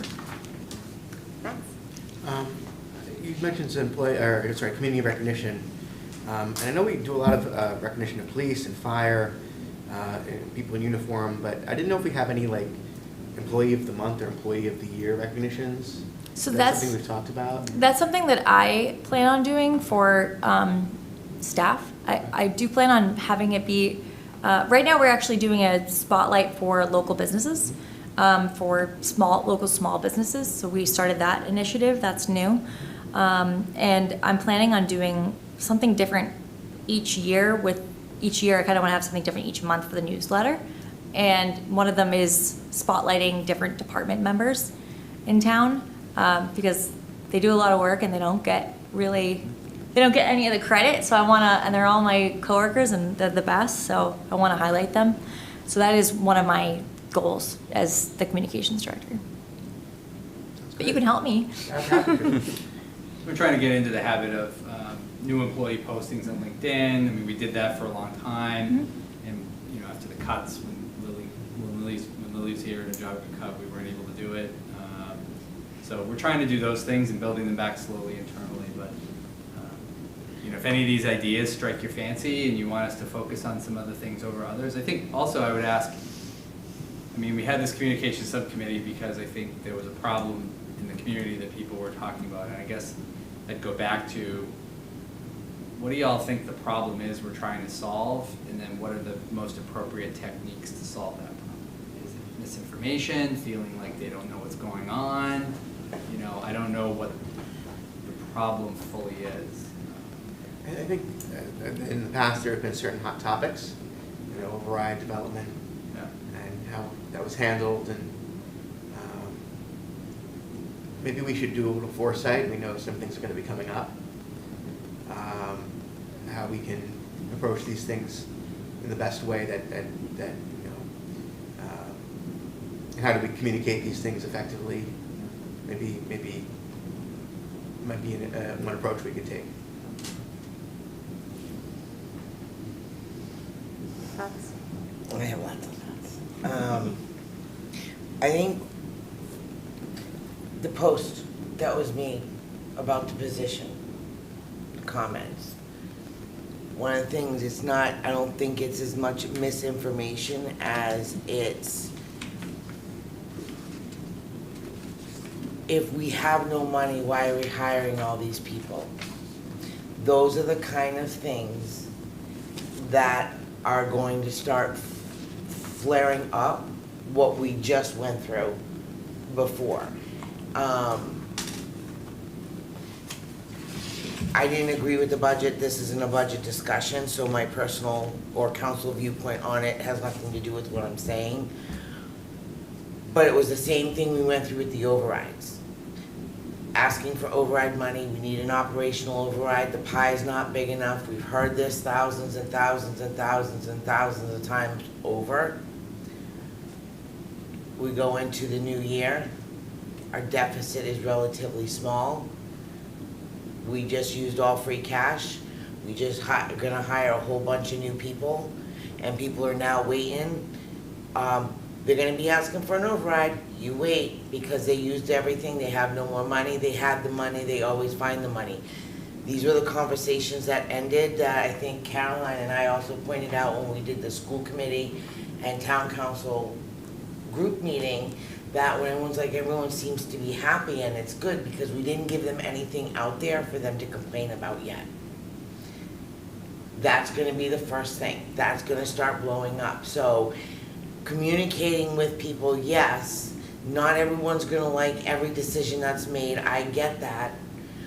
But at some point, we also have to look at, we're telling everyone this, we're doing this, and then we're gonna come back later and say we need this. That's where the mix-up is coming, because if you need this, then why are you doing this? Because we only have this. And I think that's the biggest, I can't do it like in specific details right now, but I think that's part of the communication problem. And sitting here, I know what happened, and no, I didn't vote for it, and I stand by my vote, but I also do understand why the ones who voted for the budget. Doesn't mean I agree with them. Doesn't mean that I like what they did, but I do understand the principle behind it. When the residents are looking at it, they don't care about the principle behind it. All they see is you're sitting here saying we have no money, but you just plan on hiring 6 new individuals with money that we don't have, and now you're gonna end up being short at some point, and you're gonna come back in FY '28 or '29 and say we need an override. And they're not wrong. That's the problem. They're not wrong. There's a very good chance that that could happen. There's a very good chance that it won't. Maybe the new assessors will bring in enough money, and maybe the munis person will do their thing, and everything will work out, and we might actually not get to the point where we need that override. That's my fingers crossed and my hope, that we thrive and we don't have to ask for people for more because they can't afford it. But what is happening is, this is where that is coming in. That's where the mistrust ended severely when we went for that first override, because we were asking for 6.8 million, but we spent all of this money and then came back the following year and said, now we need 3 point something, so we dropped it by half and made all these cuts to bring certain things back and said, but we don't have any money. And then this year, we basically just took everything that we had and we hired new people with it. You want to build trust back within the town, you got to start really listening to the residents in the town. And my personal, not as a council person, but my personal thing, well, yeah, actually as a council person too, it was wrong to do that. As someone who sits on that side, that is counting all my pennies and trying to figure out how to survive in the state with all of the things that are going up, including for the town stuff that you have no control over, time is to put money aside. It's not just to spend it freely. And that's what they were looking for when we went into FY '27 budget. That's what a lot of the residents were looking to see, if we were gonna spend it all or if we were gonna put some away. And when that post went up and I saw it, I didn't touch it. I'm not even, that's the town site, I'm not even going there. But I read the comments and I'm like, here we go. So that's where our disconnect is coming from. And that is our biggest disconnect in this town. And it's all financial. From my standpoint as a communications director, I want to be transparent about the information. So that's why the information is out there. Yep. I do think it is also the residents' responsibility to be informed, to inform themselves. Because if they don't choose to be informed or educated on what's going on, then they're going to have questions and be confused as to why we're saying, it comes off as we're saying one thing and doing another. So I do think if we can only, as from my standpoint, I can only provide so much information and hope that I lead the horse to water and that they drink from it, but I can't make people read and go to the meetings. But that's my thought And I process. agree with you 100%, because even before I was sitting here, I was involved. I was at every meeting for 2 years. I was reading budgets, I was looking at things, I was going back and looking up. I informed myself for when I was standing up there. Yes, people do need to take some responsibility and get informed, and if they're going to complain, then they should at least take the time to be informed, so if they're gonna complain, they're being accurate in their complaints. Fully 100% agree with that. I'm just saying, if we're looking at the disconnect, that's the major disconnect that we have. I'm gonna push back on you just a little bit, because I'm not sure that that is a communication subcommittee thing that we can solve. I mean, what you just described is some people in town are looking for one thing and the council did something different. That's not a communications thing. That's just the council doing No, something and I that they agree. don't agree with. I agree. So then I'm not sure that is hitting, what is our goal here? Well, I agree with you, but Jamie was saying we have to kind of ask ourselves, what is the disconnect? And what the communication issues are. Those are them. I'm not saying, like, you putting it out there, I 100% agree, it should have been posted. Because if you didn't post it, and then all of a sudden they found out, it would be like, well, why didn't we know? Why wasn't it put anywhere? So I agree that it's being put out there, I'm not arguing any of that. But that is the disconnect, so that's the area that when we're trying to base on communications, those are the areas that we have to focus on. So, because those are the areas that people are gonna have problems with, that we're gonna have to be ready to answer and give those informed decisions, so we're not actually giving them something and then finding out that it's not 100% true. If that makes sense. Right, go ahead. Sorry. So I think we've done a very good job of figuring out how do we get the message out, but I don't know if we've actually come together on what the message should be. So I think maybe it'd be important for us as a group to, first off, there's the Joint Budget Subcommittee, and they have a responsibility to do a lot of the stuff around sort of the budget and that kind of thing. And we shouldn't jump on, step on their toes, but at the same time, we also do have to have a message that we sort of get out to the public about where we stand on issues collectively as a group, as a council, and we can't do that unless we all kind of find some commonality as to what we all agree on. So I don't know, maybe there's some room to have these kind of conversations around, like, I think, maybe we might not, Jane and I might not agree on the need for an override, but we both agree that people who are struggling need help. And that the town is, hopefully taking steps to help people who need help. That's something we could agree on as a group. What are other things we could agree on as a group? We're all working, we're all listening to people, we're all trying to do the best we can for the people and the citizens of town. What are those common threads that we could all agree on, that we could message out to people, this is what we're doing? Yeah, I think you're right. I think so we're dealing with the past, and people have a history of what the town council has done in the past, and maybe what issues we've had in the past, and some things that the people haven't liked, and we haven't really told them what we stand for, and maybe what some of our core principles are, and maybe there's some core principles that we can agree on, that we can communicate to the community and say, hey, look, and maybe if it's an override, say, well, override would be asking for an override would be a last resort. I don't know. That could be one of the principles if we all agreed on that. That it's the last thing that we looked at. But at least we communicate something to folks, that they know where we stand, or that we can point to and say, this is where we stand. But I think it's bigger than this committee. Yeah, of course. Yeah. We're not here to communicate us four. Our job as a communication subcommittee is to make sure that everything that's happening within all the other towns, boards, and committees are being communicated in a way that all residents are seeing it, whether it's the quick snippets, whether it's the posts on social media, our own, or the one that Liz handles.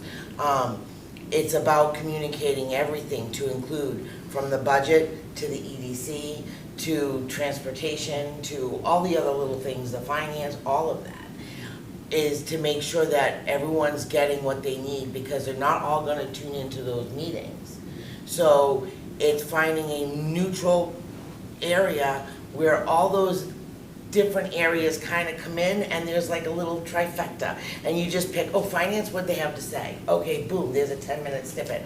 Now I don't have to watch 12 hours worth of meetings. What are they doing? Is anything good happening? Oh, good, okay. It's getting everybody in one circle, in one spot, so any resident can click, and then boom, they're ready to go. Or it's on social media, so when they're scrolling, all they have to do is watch that first video, and it will fill their feeds for the rest of their lives. All right? Because I look at one little thing, and now my whole news feed has to do with dog toys, okay?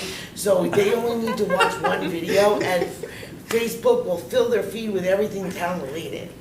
But that's what we have to communicate, is everything. There isn't any one specific. It's a little of all, which means we have to be proactive with all of it.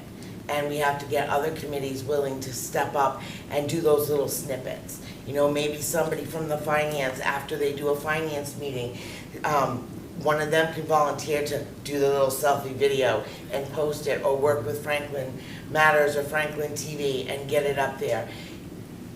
It's not about council, it's not about any one thing, it's about everything as a whole. Because nobody's watching any of it. That's why nobody knows what's going on. All they see is, this is what was done, this was what was voted on, this is what it's gonna cost us. So I think you may have just changed the scope of this committee, because I think until now it has been council It's issues. not. Communication Subcommittee, we are a committee for the town. But we are the council subcommittee. It is the subcommittee of the town council. Yes. So I'm just saying that everything we've discussed so far has been essentially town council, communicating town Right. council Right. topics, responsibilities, meetings, and not, let's do everything. So I think that is a scope change that, You would know, wouldn't you? I mean, She's a project Well, manager. yes and no, and here's why, because ultimately, everything knows comes in scope creep. front of council. Correct? So finance does their thing, then they come in front of council, they present, and council has to say yay or nay. Everything eventually comes in front of council. But if we can get little snippets from everything and keep it together, Carol, we have a raised I hand. think, yeah. A few quick talking points. Well, first of all, town council is where the lightning likes to go. I think you know what I mean. And so being highly visible like that, to Jane's point, all the issues are bubbling out in places even beyond the council. So I understand what she's saying about it's, in one sense, larger than the council. And if you can address an issue sooner than later, you help to manage some of the lightning. One of the real challenges, of course, and by the way, I've heard a lot of great ideas about, and we're happy to help however we can. We could have a talk about, for instance, if we're going to do selfies and whatnot, what can we do to help you maximize those selfies, both for visual impact and for making it easy? How do we help to maybe remove some of the friction in the communication so it can happen, with the minimum amount of effort? So I'm always up for those discussions, both in these meetings and at any point in time. And then I would also just mention, and we've talked about this in past communications discussions a while back, one of the real challenges is finding a way to communicate to the disconnected and the uninterested. That's a challenge. And so we've talked about internet opportunities, social media and whatnot, but there are people just not there. We're not meeting them where they are. And quite frankly, where they are is kind of invisible, another big challenge. So it's about how to develop push models. Email's clearly a push model, which I've talked about, and other ways of being open and notorious about what you want to say. So again, I'm always available for these discussions at any time. And what can we do both in our studio and elsewhere? Well, for instance, if you want to do selfies, we can create backgrounds. 4 foot by 8 foot, we can print them up, we can make them virtual, so they could be keyed in. And the environment within which you present a message professionally also matters, because there's a secondary communication that's happening when you're speaking with authority. And these are things that we can assist with, things that are kind of unspoken, unsaid, but still carry some weight. They add to the gravitas of what it is that you're trying to convey. So again, we're here to help. I've heard a lot of good things tonight from everybody. It's in one sense, Jane, we're kind of looking to talk to the people who are almost the opposite of you. They don't have any connection. Like you said, you've been here all the time, you've engaged. You've made it a point to be a receiver of the messages, to get the information. Steve has worked hard to push out information. And by the way, we get phone calls about the radio station. Or I'll be walking through the senior center, or I'll be walking somewhere and says, hey, love that whole thing with Franklin Matters, or just what you guys are doing with the government. There are people out there who are listening and who are looking upon those messages favorably. So we know we're having some positive effect. And I think, what we all want to do is find a way to get more out of that. So Yeah, that's it. I'm gonna clap. It was nice, Thank well you. said. Okay, I I don't really know. I think we need to figure out if we are a communications hub for everything that happens in town, or just specifically the town council, because I think that is going to change the way we move forward here. I don't think it's about, okay, let me back up for a minute. I'm not, when I say everything in town, I'm not speaking about, okay, the DPW or the Franklin Police or the fire or those areas. I'm talking about the areas in town that have to do with what the taxpayers pay for. That's finance. It affects, that's council, budgets. It's maybe giving some snippets when we know that there's a development coming up. Putting it out there, so there's no, well, I didn't get a notification, or I didn't see a notification. Making things more transparent in areas where people have said they didn't get the information, if that makes sense. So, going back before when I sat there, we've had meetings, and I was on that side, and Jamie can even agree, people have come up and said, but I didn't know about this, we didn't get the notification. And not talking about necessarily a butters, but just general people in town. Well, having things like that being put out there, if we really want to be a communication subcommittee, I think it's about communicating everything, because it really comes down to that. That's just my point of view. I want to mention also, I feel like what it is identifying what the goal is, right? For this subcommittee, the goal is to make sure communications are getting out there, and make sure as a council too that you're doing your part in facilitating those communications, which I think boils down to a few different strategies, like boots on the ground approach, immersing yourselves in the community, going to events, being present, making those connections, and whether that is through one medium of communication or several, one vehicle or several, you're making it happen, and you're trying different approaches to get people to have that two-way dialogue open, right? And have communications go back and forth and push information out and receive it, and then make sure you're making that connection with residents so that they know that they're being heard. The boots on the ground approach, and then also just, I think listening is really important, of what you're saying, Jane. You're seeing on social media comments, which I agree with you that I've seen those comments too, and in my head, I think I want to ask you guys, what else do you think? These are the strategies that I want to work on, and what I think as this subcommittee, you want to work on these strategies too, about boots on the ground and being there and putting out information and being forthcoming, and if you're hearing concerns about something, addressing those concerns.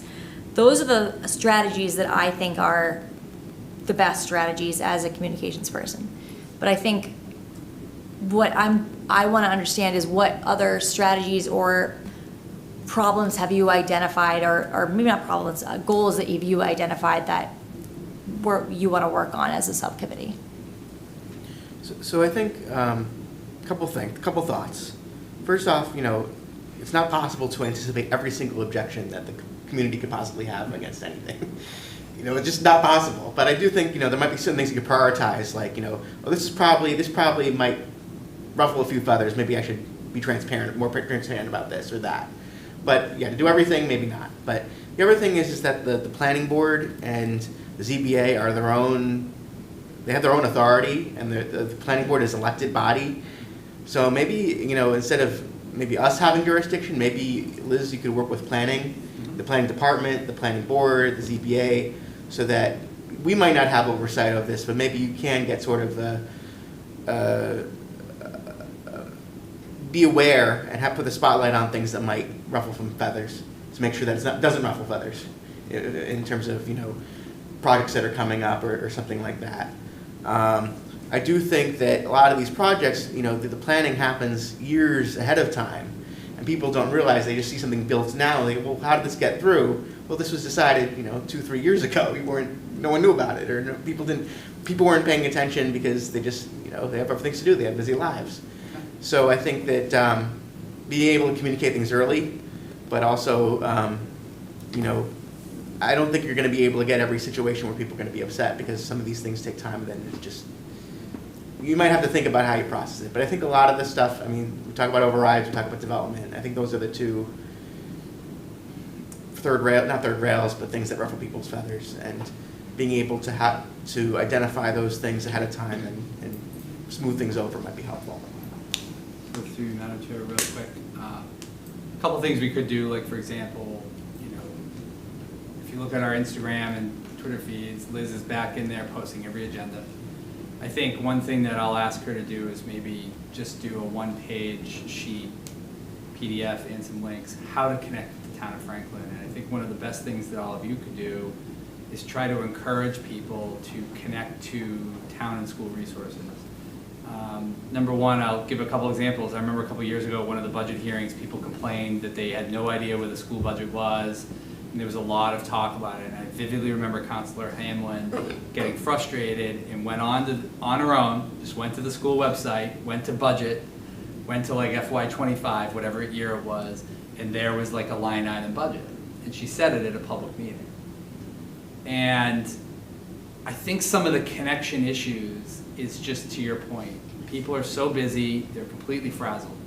Example right now, King Street, gotten a lot of calls. I never knew about this. How come this is going on? Why are they building in a river, right? And people just, but the project was approved 3 years ago during a bazillion public hearings, right? Why did people not know about that, right? Well, maybe that direct neighborhood knew, like that street, but maybe other people didn't. And I think connecting people to the planning board page where all the site plans are for that project and all the other details, to your point, Councilwoman Joe, none of you are going to learn all of this stuff to a point where you're going to be able to go talk to everybody about everything. It's just not reasonable. But financial affairs, I was asked last year, put out a list of what's going to get cut. I put out a list of exactly what was going to get cut. I have still yet to meet a citizen in this town who read that packet and knew that the nurse was getting laid off, cops were getting laid off, cuts to schools. There was a gap between the information online that we had been asked to post and that we put up there, and then people still at the senior center had no idea that the nurse was going to get cut, even though that was the second year that the part-time nurse was possibly on the chopping block. I think some of the connection is just that people are busy, they don't care until they care, they might see something online. Mm-hmm. And there has been a gap between what is posted online, and I would say, and I don't want to speak for them, but I speak to the schools often. I think the schools have sometimes had the same issue, where it's all there, we're all having listening sessions, they're all on the packets, it's all in the agendas, and somewhere it just doesn't get to residents. And I think we have email subscription lists for all town council meeting agendas, we have email subscription lists for legal notices. Everything. We have some Way guy, too many actually some guy categories. just emailed us the other day and complained that we have too many email lists. That he wanted everything. He actually did, right? He said, Yeah, I want to get he wants- everything. yeah. I'm like, what do you But he want didn't from want to me sign now? up for 10 lists. It was really funny. He goes, can't you just send one list? And here we are, to your point, Max. Yeah. The regroup messages. We sent out a lot of regroup messages 8 years ago. We got suggestions to send out more regroup, and then people complained that we sent out too many messages. Yeah. School parents complain all the time about the amount of stuff that the schools send out, but I also have been on the other side when people complain the schools weren't telling them what was going on. So we're damned if you do, we're damned if you don't. No happy medium. But at the end of the day, I think your best job on connection, and this is the fiscal issue, instead of your opinion maybe, have them connect them to the information yourself so that they can review the information and they know that it's there. I think there's some sort of issue where we're not connecting people to the resources that exist. We have every social media channel on earth. We've got LinkedIn, we've got YouTube, we've got Franklin TV, we've got Franklin Town Hall TV. I understand the 3-hour meetings, but I think our job is just to get people to the information and let them decide how they feel about this stuff. When you say fiscal affairs, Councilor Callaway-Tripp, I agree, but with all due respect, it's all there. And it's all there. I can't possibly produce anything more to help people tell the story that has existed for 20 years. And every couple of years I try to do it a different way, and people still just seem to say, I don't know what's going on in financial affairs. listening sessions didn't really fully work. Some people came out, but it didn't make people feel like they really knew what was going on. So we spent 19 meetings over a year going out, took all that time away from our family, produced all this material, it still didn't really fully work. So I go back to maybe what we need to do as a staff is try to figure out a really synthesized one-stop shop page, whether it's a flyer, a PDF, or an electronic communication, how to connect with the town of Franklin and the Franklin Public Schools. What are our social media channels? That's where all the agendas are posted. It's We all on post the all the website. agendas, we post all the topics. There is a one page. I venture to find another town where you can find a more comprehensive agenda than the Franklin Town Council. The packets we put out have all the information in them. They have details, they have charts. I mean, there's only so much we can do. And sometimes I wonder, and maybe it's just because of my length of time here, but I feel like sometimes we're dogs chasing our tails trying to figure something out. And I don't know if we're ever going to make people feel like they fully know what was going on all the time, because it's just kind of the way the world works these days. So I appreciate the few minutes, and that's a few thoughts that I have. But I think we could maybe work with the planning board and ZBA. We used to post their agendas on social media. Maybe we can do that just so that people feel like they know what's coming up with planning board and ZBA. We used to post all those, but at some point, there becomes a responsibility for residents. Yes. With all due respect, Yes. to check in.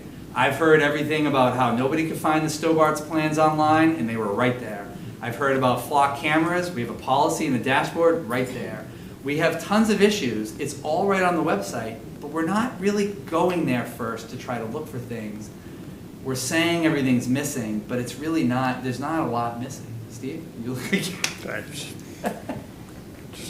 Just waiting respectfully for time to Okay, add. I'm done. I'm sorry, I'm done. Steve? So it's like Jamie said multiple times, we post all the agendas, but then you also said you haven't been posting the planning board. So that was one of my pieces.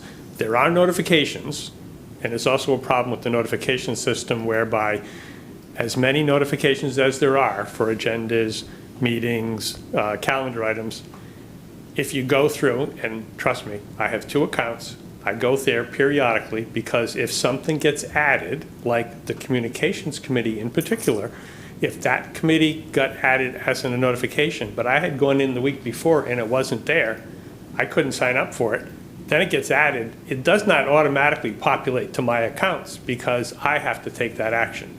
So I have to periodically go to that notification page, notify me, and make sure that, at least from my perspective, and I'm doing the reporting for me, Franklin Matters, I have to make sure I'm checked on every single box. And every week I go in there, there's a new box. So if I want that notification, I have to go in there and check it. Because there's no notification that actually says, oh, by the way, there's now a new notification. Steve, We don't need to go that far, but. What boxes can you, what boxes are new? I'm genuinely, I don't know, so. So let me be clear. So I go in periodically with the change, particularly from the council's point, with the new communications committee, they were not there. As I went in, there were also some others. So I can go back into my email and show you the ones that were added the last time. I haven't gone in yet. I'm willing to bet since it's been about 6 or 8 weeks, there's going to be some new ones in there, which just got added and now I'll have to subscribe to. Interesting. So Okay. that's one piece. It would be nice to have check me for everything and that I don't have to worry about it at all. But I'll on look the into other it. I'll hand, talk to Civic Plus. but on the other hand, if somebody only wants council or only wants ZBA, you have that capability. You don't have to get everything. I know I'm unique. I know that. That's my choice. I'm making that to go to approximately 100 meetings a year to do that. That's my choice. So I appreciate the notifications. The piece that it has changed for the better is you could get a notification about an agenda being added, meeting being added, but then if the meeting had canceled, you didn't get notified. That now has changed. Planning board meeting for July 27th, there was a modification that came in actually while we were sitting here, that the planning board meeting is being canceled for July 27th. Cool, now we know that. And the notification is there, because if you got the first notification, then you just went on the 27th and all of a sudden council chambers is empty. Why? There was supposed to be a meeting. No. So I think getting back to the original piece in terms of stepping up, much I agree with in terms of, if you will, the scope change. And I think some of the issue, if you will, respectfully, in terms of that's a scope change, but respectfully, yes, generally, from a dollar perspective, you're the be-all and end-all. You do the vote to approve the entire budget. You do the vote to hire Jamie, and then he does all the rest. You have the one line item that gives the school committee, and then they do all the rest there. So in terms of your scope, the town is you. You don't have to do everything in terms of every single detail. I pick and choose. I think what your committee needs to do is focus on the process piece, a la Liz, guiding her, because she's going to be now the hands on the ground for a bunch of the stuff, and then she can coordinate with the individual departments. DPW is very active. Recreation's active, et cetera. Health department has now added a Facebook page. That's an issue, but that's a benefit. So on the one hand, your scope is big, but if you focus on the process piece, your work is not going to be bigger than the scope, because the people are going to be able to do the work. And better tick and tie, so that your point in terms of the disconnects, if something happens and then this happens and then somebody says, oh, well, what happened? If that trail is not tied together, that's why people are left in the dark. We need collectively to do better on tying those together, to explain if this is happening sometime in a planning board situation. I think That must have been a disconnect, because I wish I posted that on the website. Or I wish I posted it on social media, rather. I'm just saying, you're new into the role, so we thank, and I know Jamie now, Jamie is thankful that you're here and helping us do stuff, so absolutely. And respectfully, that, because you weren't here, that's where some of the gaps in some of the communication was, because Jamie didn't have the people that he did have to do some stuff. That's behind us. Now we need to build the process. So in that ideal world, what's that process look like? That's where you can add some value in your listening, in your meetings with people at the farmers market, council meetings, council office hours. How do you want the information? What information do you want in what format? There's many ways to get it delivered. Text, email, video. How do you get notified? Which items do you want? Do you want all the planning board? Do you want, so perhaps at some point you could collectively do like, and from my point of view, when I started, I was following the budget. School committee, town council, FinCom, and then the subcommittees for those. There's another path that I can't cover.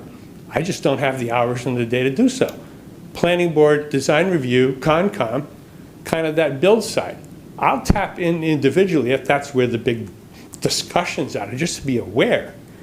But that's another whole resource piece, to get into the reporting, to get into that information. There's not as much communications there.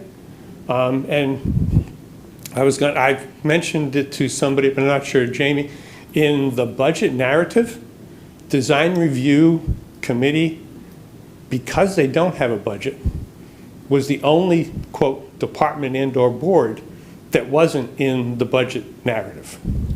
And I understand how it happened, because there's no budget line item for them. It's buried underneath the planning and communications.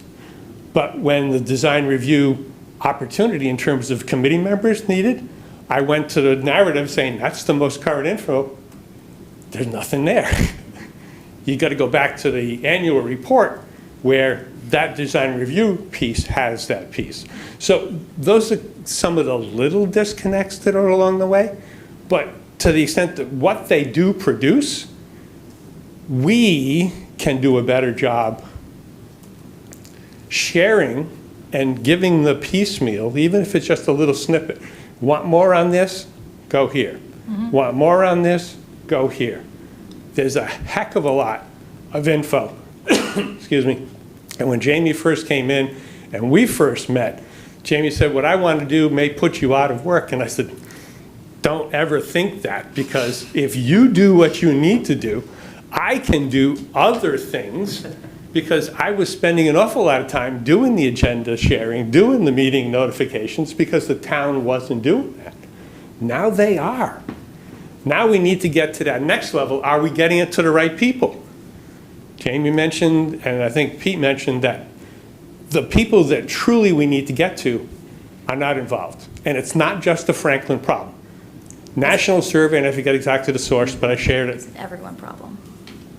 80% of the US population does not follow local government. 80%. Why wasn't I told? Right?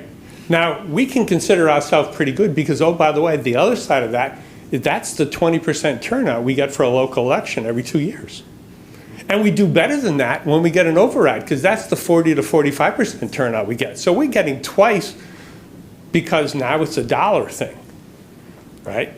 In the average, 60%, we'll see that turnout in, not so much in September, but in November, because it's a state election. And then every 4 years, we get an average 80% turnout for a presidential election. Those other two elections, the significant difference between those and the local and the override, dollars, ad dollars. And we don't have budget to do normal stuff, never mind get into that kind of ads. So we need to figure out how, with no money, and the only way we're truly going to do that is personal relationships, personal conversations. That's going to take time.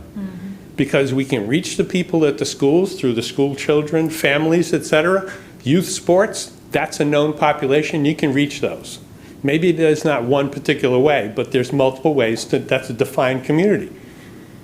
For the seniors, you've got a defined community there. You can get to them. It's that, then it's an old term, double income, no kids. Unless they have to do something with the town, or unless the plow doesn't come by or the trash doesn't get picked up, there's no interaction with us, the town. How do we get to them? That's the silent majority. Nobody has an answer for that, other than an individual, one at a time, making a conversation and then getting somebody incentivized to take the next step and become engaged. So I've elaborated a little bit more than I wanted to, but back to the point in terms of, I think your role, yes, is broad, but if you focus on the process, you're an oversight board. You don't have to do it all. It may take more than Liz. That's going to be another part of the financial discussion. But in the meantime, guiding and understanding better of what the process of our existing communication and making sure that it works for the people. And that's where you can get to coming back in terms of the feed. Do the alerts work? As many as we have, does it work? How many of the email notifications do we have? How much of a population perspective is that? Is it 5%? 10%? It's not 90%. There's an opportunity. Thank you for your time. Thank you, Steve. Yes, Max. I know we lost Liz, but maybe to Jamie. But just two things. One is we advertised the Charter Review Commission a little bit more, just because we're gonna have a meeting. I know we had to cancel it, but a lot of people were very interested in it, just weren't aware of it. Sure. The second thing was whether we were talking about the planning board and sort of the projects that come before them. Could we do like a imagery or like some graphics or something for like for social media that is like what's going to come online in the next 2 years that people should be aware of? so they don't freak out when it happens. Well, a good example of that is the Depot Plaza proposal, right? Like, I mean, it's out there, I know people know about it. You know, I think posting the planning board agendas is one piece that we can try to get back to. I mean, I agree with Steve, we used to do all of them, or at least the big committees. And obviously, we're gonna try to ask Liz to get that back, but, you know, part of the issue is you don't know what comes in until it comes in. I mean, we've been hearing about Depot Plaza since I've been here. I mean, things that have already been approved that are probably going to be built. Well, here's a good example, like, the planning board, I'm just gonna say, if you go to the planning department website, planning board website, they have projects, 2022, 23, 24, 25, 26. They have approved and proposed. And this is, I think, back to the point I made a minute ago, like, you know, we need to link people up with that information. I think creating new graphics and imagery we may be able to do, but then that's a stress on the system with a low staff bandwidth, where we're now trying to, again, I feel almost desperate, begging people to like want to come engage with us. And the truth is, they don't really get involved until there's something either in their backyard or they're coming off the interstate and they see trees down, or something's built and then they see it and they don't like it. And I will say though, and I think you guys would agree, when there is something proposed and there are public hearings, people do fill the room. So the people that are interested do know what's going on. You know, and I think sometimes it's just, I remember vividly during the Stobart's hearings, there was somebody that was really upset that they couldn't find the materials. And Janelle Lang very politely and calmly said, that information is online. And if you go to the Zoning Board of Appeals site, and she walked the individual through the 3 links that she needed to get to the packet of information that she was looking for. The person was just, kept saying, there's nothing available, we don't have anything, no one knows anything, no one knows where the materials are, we don't have any materials, there's no transparency. But how do you walk that person back from saying there's no transparency, nothing's online, we don't have the information, but it was right there? I mean, I think somewhere with development, and I'm being authentic with this, I think that's where the gap is. I mean, you just kind of spoke to it, Jane. I mean, there's just this gap where we need to assure people, and I think this is a difficult responsibility for maybe many of you and maybe other counselors or other elected officials. We have to assure people the information is there. And, you know, are we 100% accurate all the time? Of course not. There are still some notification issues we could do better. But I think in terms of the planning board, the ZBA, and conservation, we'll certainly work with them. I know they're coming to the EDC in September to do a workshop. We just went through this with a staff meeting today to talk about their websites and how they provide information. We're going to work with those departments. I know Liz is going to go down and do talk with them, and we'll do the best we can to try to make sure people are aware, either through social media or news posts, maybe the newsletter. You know, Depot for interested residents downtown, 9 to 15 Main Street is going to have its public hearing on August whatever for Depot Plaza. You know, and we can try to help get the information, you know, out there. But counselors are also the eyes and ears of the community. You're the ones that are hearing things from people. And that's why I asked the question earlier, what problem are we trying to solve here? And I think many of you have spoken to, like, there's a disconnect somewhere. But I think it's incumbent upon hopefully all of you, and maybe you'll agree, maybe you won't, that all of you have to help us like assure people the information's there. You know, they don't have to, again, this is like kind of around the flock camera issue and a bunch of other issues. The information's online. It's right on the, it's been there for 4 years.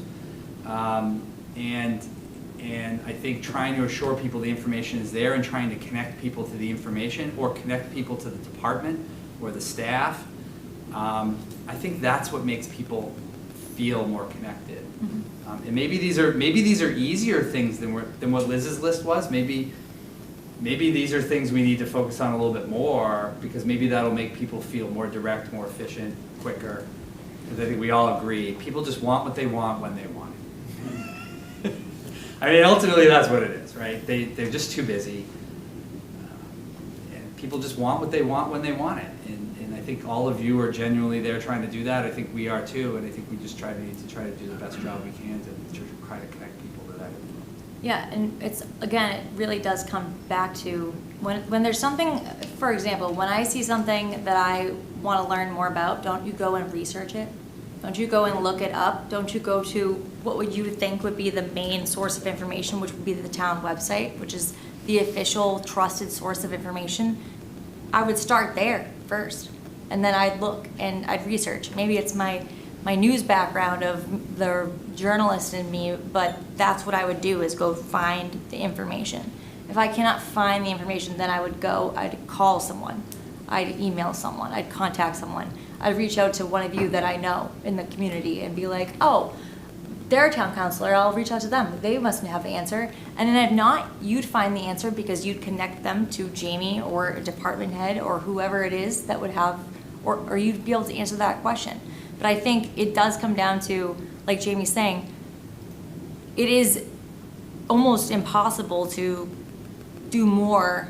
I mean, we're trying to do more, and I want to do more, and it is about revamping or cleaning out the website and making it easier to navigate, and making sure links are up to date, and talking to department heads and saying, we need to make sure that all the relevant information about this is linked to this page, whatever it may be. But the information is there, and it is a layered approach of we're sharing the information, you're sharing the information, we're holding these sessions, you're gonna go talk to collaborate with Franklin TV, we'll put it out to the local media if there's something going on, or larger if it's something bigger than that. But I do think it is a kind of a push-pull approach where we need to all, like Steve said, like Jamie said, like Jane said, of the approach of we'll all work together to collaboratively get the information out, right? I just want to say something. There might be an answer that's coming to this problem because you already can do this, which is the fact that you have everything out on the website is great. Now you can just go to like Google and say, tell me everything about flock cameras in Right. Franklin, and AI will give you the answer. It will? Because, yeah, it gives it to me right here. Because it's just going through reading the Franklin site. So if we have an issue of people knowing where to go on the site, that issue is going away because AI is just gonna search it for you and bring it back to you. Yeah, just go to Google and Gemini will tell you. It comes down I to just the did it. people. I mean, that was like, I didn't realize that was that happened, but yeah, you're right. It comes down to people not taking that step, though, and that is a responsibility to some extent for residents. If they care about what's going on and they want to learn more, the information is there, and if we can only do so much that we can do to pay attention. It's right here, or point them in the direction of wherever it is. Now team Yeah. search. I was thinking, because I probably was thinking, you can add good. AI bot to the website and have it search for you, but then I was thinking, wait, Gemini probably can just do that already. It does. It does. It probably has trouble searching PDFs, though. What's that? It might have trouble searching PDFs. Yes. Yeah, it may. I mean, it's pretty good though. I mean, It's pretty good. you can ask James. James knows all this information, so. All right, I'm going to pull this back to Yeah. just to answer Jamie's question about what goals are, or the problems that we're trying to solve. I think in this conversation, what I've heard is pointing to the info that already exists, right? We don't need to create it, we don't need to synthesize it, we just need to point to it. Getting more into the public, to create more opportunities to speak to and hear from residents. Explaining processes concisely and accessibly in a timely manner, and getting ahead of thorny issues or that we see coming up and addressing them before we get to the point where people say, I didn't know this was happening, or I don't understand this. I know one of the things we had said originally when we first started was addressing misinformation. I don't know if this is still an issue right now. I have not seen, and it could be that is a cyclical thing. I haven't seen a lot of I don't think it's an issue right now. I think because there's not, I think for right now, it's not as big of an issue as it was before, because right now it's just a matter of getting out the information. I think, I'm gonna put honestly, I think after the last election when we all got elected, I think everything prior to that, everyone was so done and tired and fed up, and the fighting that was going on, they kind of just went boom, done. New council, we're walking away. We're all gonna breathe and live our lives, stay in our happy little bubbles and watch and see what happens. Well, now we're being watched, now they're waiting to see what happens, so it's for the information from this point forward, making sure that it's accurate and they have access to it. I'm not saying there won't be a misinformation issue at some point, but right now I think it's more just getting the information out. Do we want to have a consistent message that on things we can agree on? Is there any power to that, or is it better to just sort of do our own things in terms of what we believe individually? I'll talk again. I think if we're talking about something that's happened during a meeting, it has to be consistent, because, for example, you don't want to go on and say something about a meeting or something that happened, and then I'm saying something different, because then clearly something got missed. So making sure if it's about something that was spoken to or being done within the town has to be accurate. If somebody is asking you specifically what you think and feel, as long as you let them know that you're speaking as yourself and not as a member of council, you're free to give your opinion. And it doesn't have to match everybody else's. And I think that's where the difference has to come in. Because if we were talking about something and you said, well, this happened, and I'm like, oh, this happened, but there was a piece in the middle, that's when it's gonna say, well, we didn't get all the information because you only said this, and Jane, you only said that, and there's this whole chunk that nobody said anything about. So if it's a recap on something, I think it has to be sure that it's accurate of what happened during those meetings, if we're talking about the council meetings and stuff like that. But if someone's just asking you an opinion. Well, let me reframe it. You know, we have a mouthpiece through Jamie and the communications director, Liz. If we all organize our thoughts together and we all agree on something, can we use the mouthpiece of the town to state our official position as a council? Is that not what we do? I mean, it is, but we don't use it for messaging. We use it for, maybe we might have a resolution we pass. We might have a resolution we pass, but, you know, when we have these contentious votes, if we're not on the same page as a town, we can't really use that mouthpiece. I mean, I feel like that's what we do in the discussion of those votes, right? Like, we all kind of say the thing, and I feel like there's rarely a time where there's a contentious vote where we all vote the same way, and we don't. And we might even vote the same way, but for different reasons too. So I don't know that that's. I would think that if we're putting something out, it is more about factual information rather than like, you know, hey, here's our collective perspective. Because also that can change, right? People can change their opinions and their minds on things. But I think you had a good list, Caroline, of what the consensus was. okay. All right, so then I think then we should keep those in mind, and I can also like email that out too of what I think I heard on. If you guys have any other ideas, we can put it in. But then we should say, okay, if those are our goals, if those are the problems we're trying to solve, then we should be looking at these initiatives and ways to. Exactly. That will meet those goals or, you know, tackle those problems. So a lot of those things, you know, a lot of things we've talked about will, right? So if we do the minute, you know, explainer videos, that'll do some of these. Extra office hours, that'll be one. Even the community recognition initiative I really like, but that's another, you know, meeting the public, meeting the residents kind of, you know, where they are. And so I think if we're focusing on those, then we'll be able to kind of go through the list of initiatives or suggestions and make sure that, you know, we're tackling the things that we think are solving those problems. Just so people are aware, as a counselor, any counselor could, you know, I mean, the chairman has to sign it, but can give a proclamation to anyone in the community who they think is, you know, entitled to one. So that's a tool available to any counselor in terms of recognitions.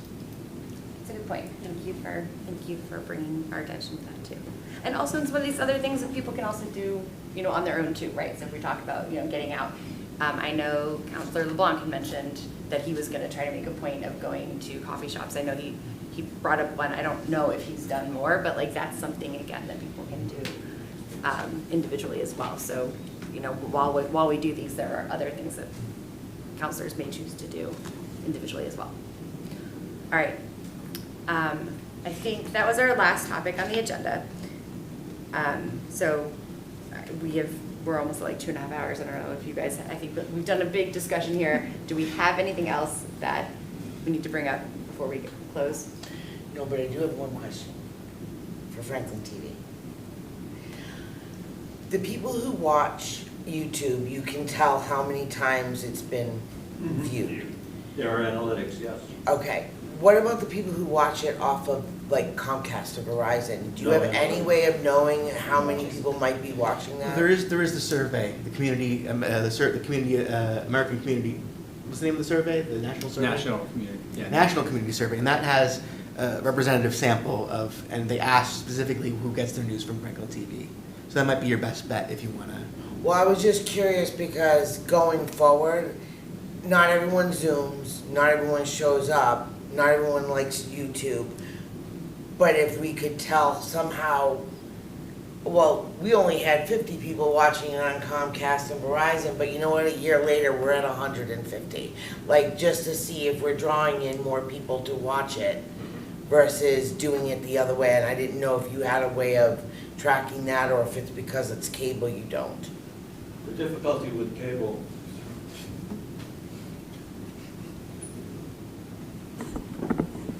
The honest difficulty with cable, as far as the cable carriers are concerned, we are baggage. We are a legal obligation that dents their profit margin. That's the way they view us. They struggle. They don't want to give us a high definition channel. They don't want to do this. They don't want to put us in the program guide. That would be useful. Getting analytics from them is difficult at best. To Max's point, there are independent parties that try to understand what's going on with the various channels and whatnot. But again, it's sporadic. I wish we could do more with respect to what it is that we're actually accomplishing on the channels. And then one of the other elements, of course, is that when you're watching on cable, you're watching a standard definition picture, which is, squoze inside of a high definition frame. So the quality tends not to be that great. YouTube is a much better watch. And I think, by the way, the feedback I get on that is, we'd really rather watch you on YouTube. Looks a lot better, yada, yada, yada. So that's sort of where we are. Wish I had a better answer. I'm sorry? So you can watch it at your own time. Yeah, well, that too. But, for those who want to participate live, we do pay a lot of attention to making sure that our YouTube channels, clean, bright, active. And what people are experiencing on Zoom is identical to what's going on YouTube. So they're both getting basically the same experience in high def, and it's something where we feel like we've got a little more control over the quality and of the proceedings and the presentation. Anyway, wish we had a better answer on the cable side. No, your answer was fine. I honestly, I just wasn't sure. No, you asked the right And I was just wondering if question. it was something that we did track or we don't have the ability to. Yeah, I know. We don't have the ability to because cable is what I mean. And how I wish you and I once again want the same thing. Thank you. All right, anything else? All right, then I'm gonna pull Max's move here, and seeing no further business, no further business, Yeah, Jamie, take a Liz? motion. Yeah, No, I don't have to, No? Max has explained this. I can just say, seeing no further new business, Meeting is adjourned. Thank you, meeting is adjourned. Non-negotiable.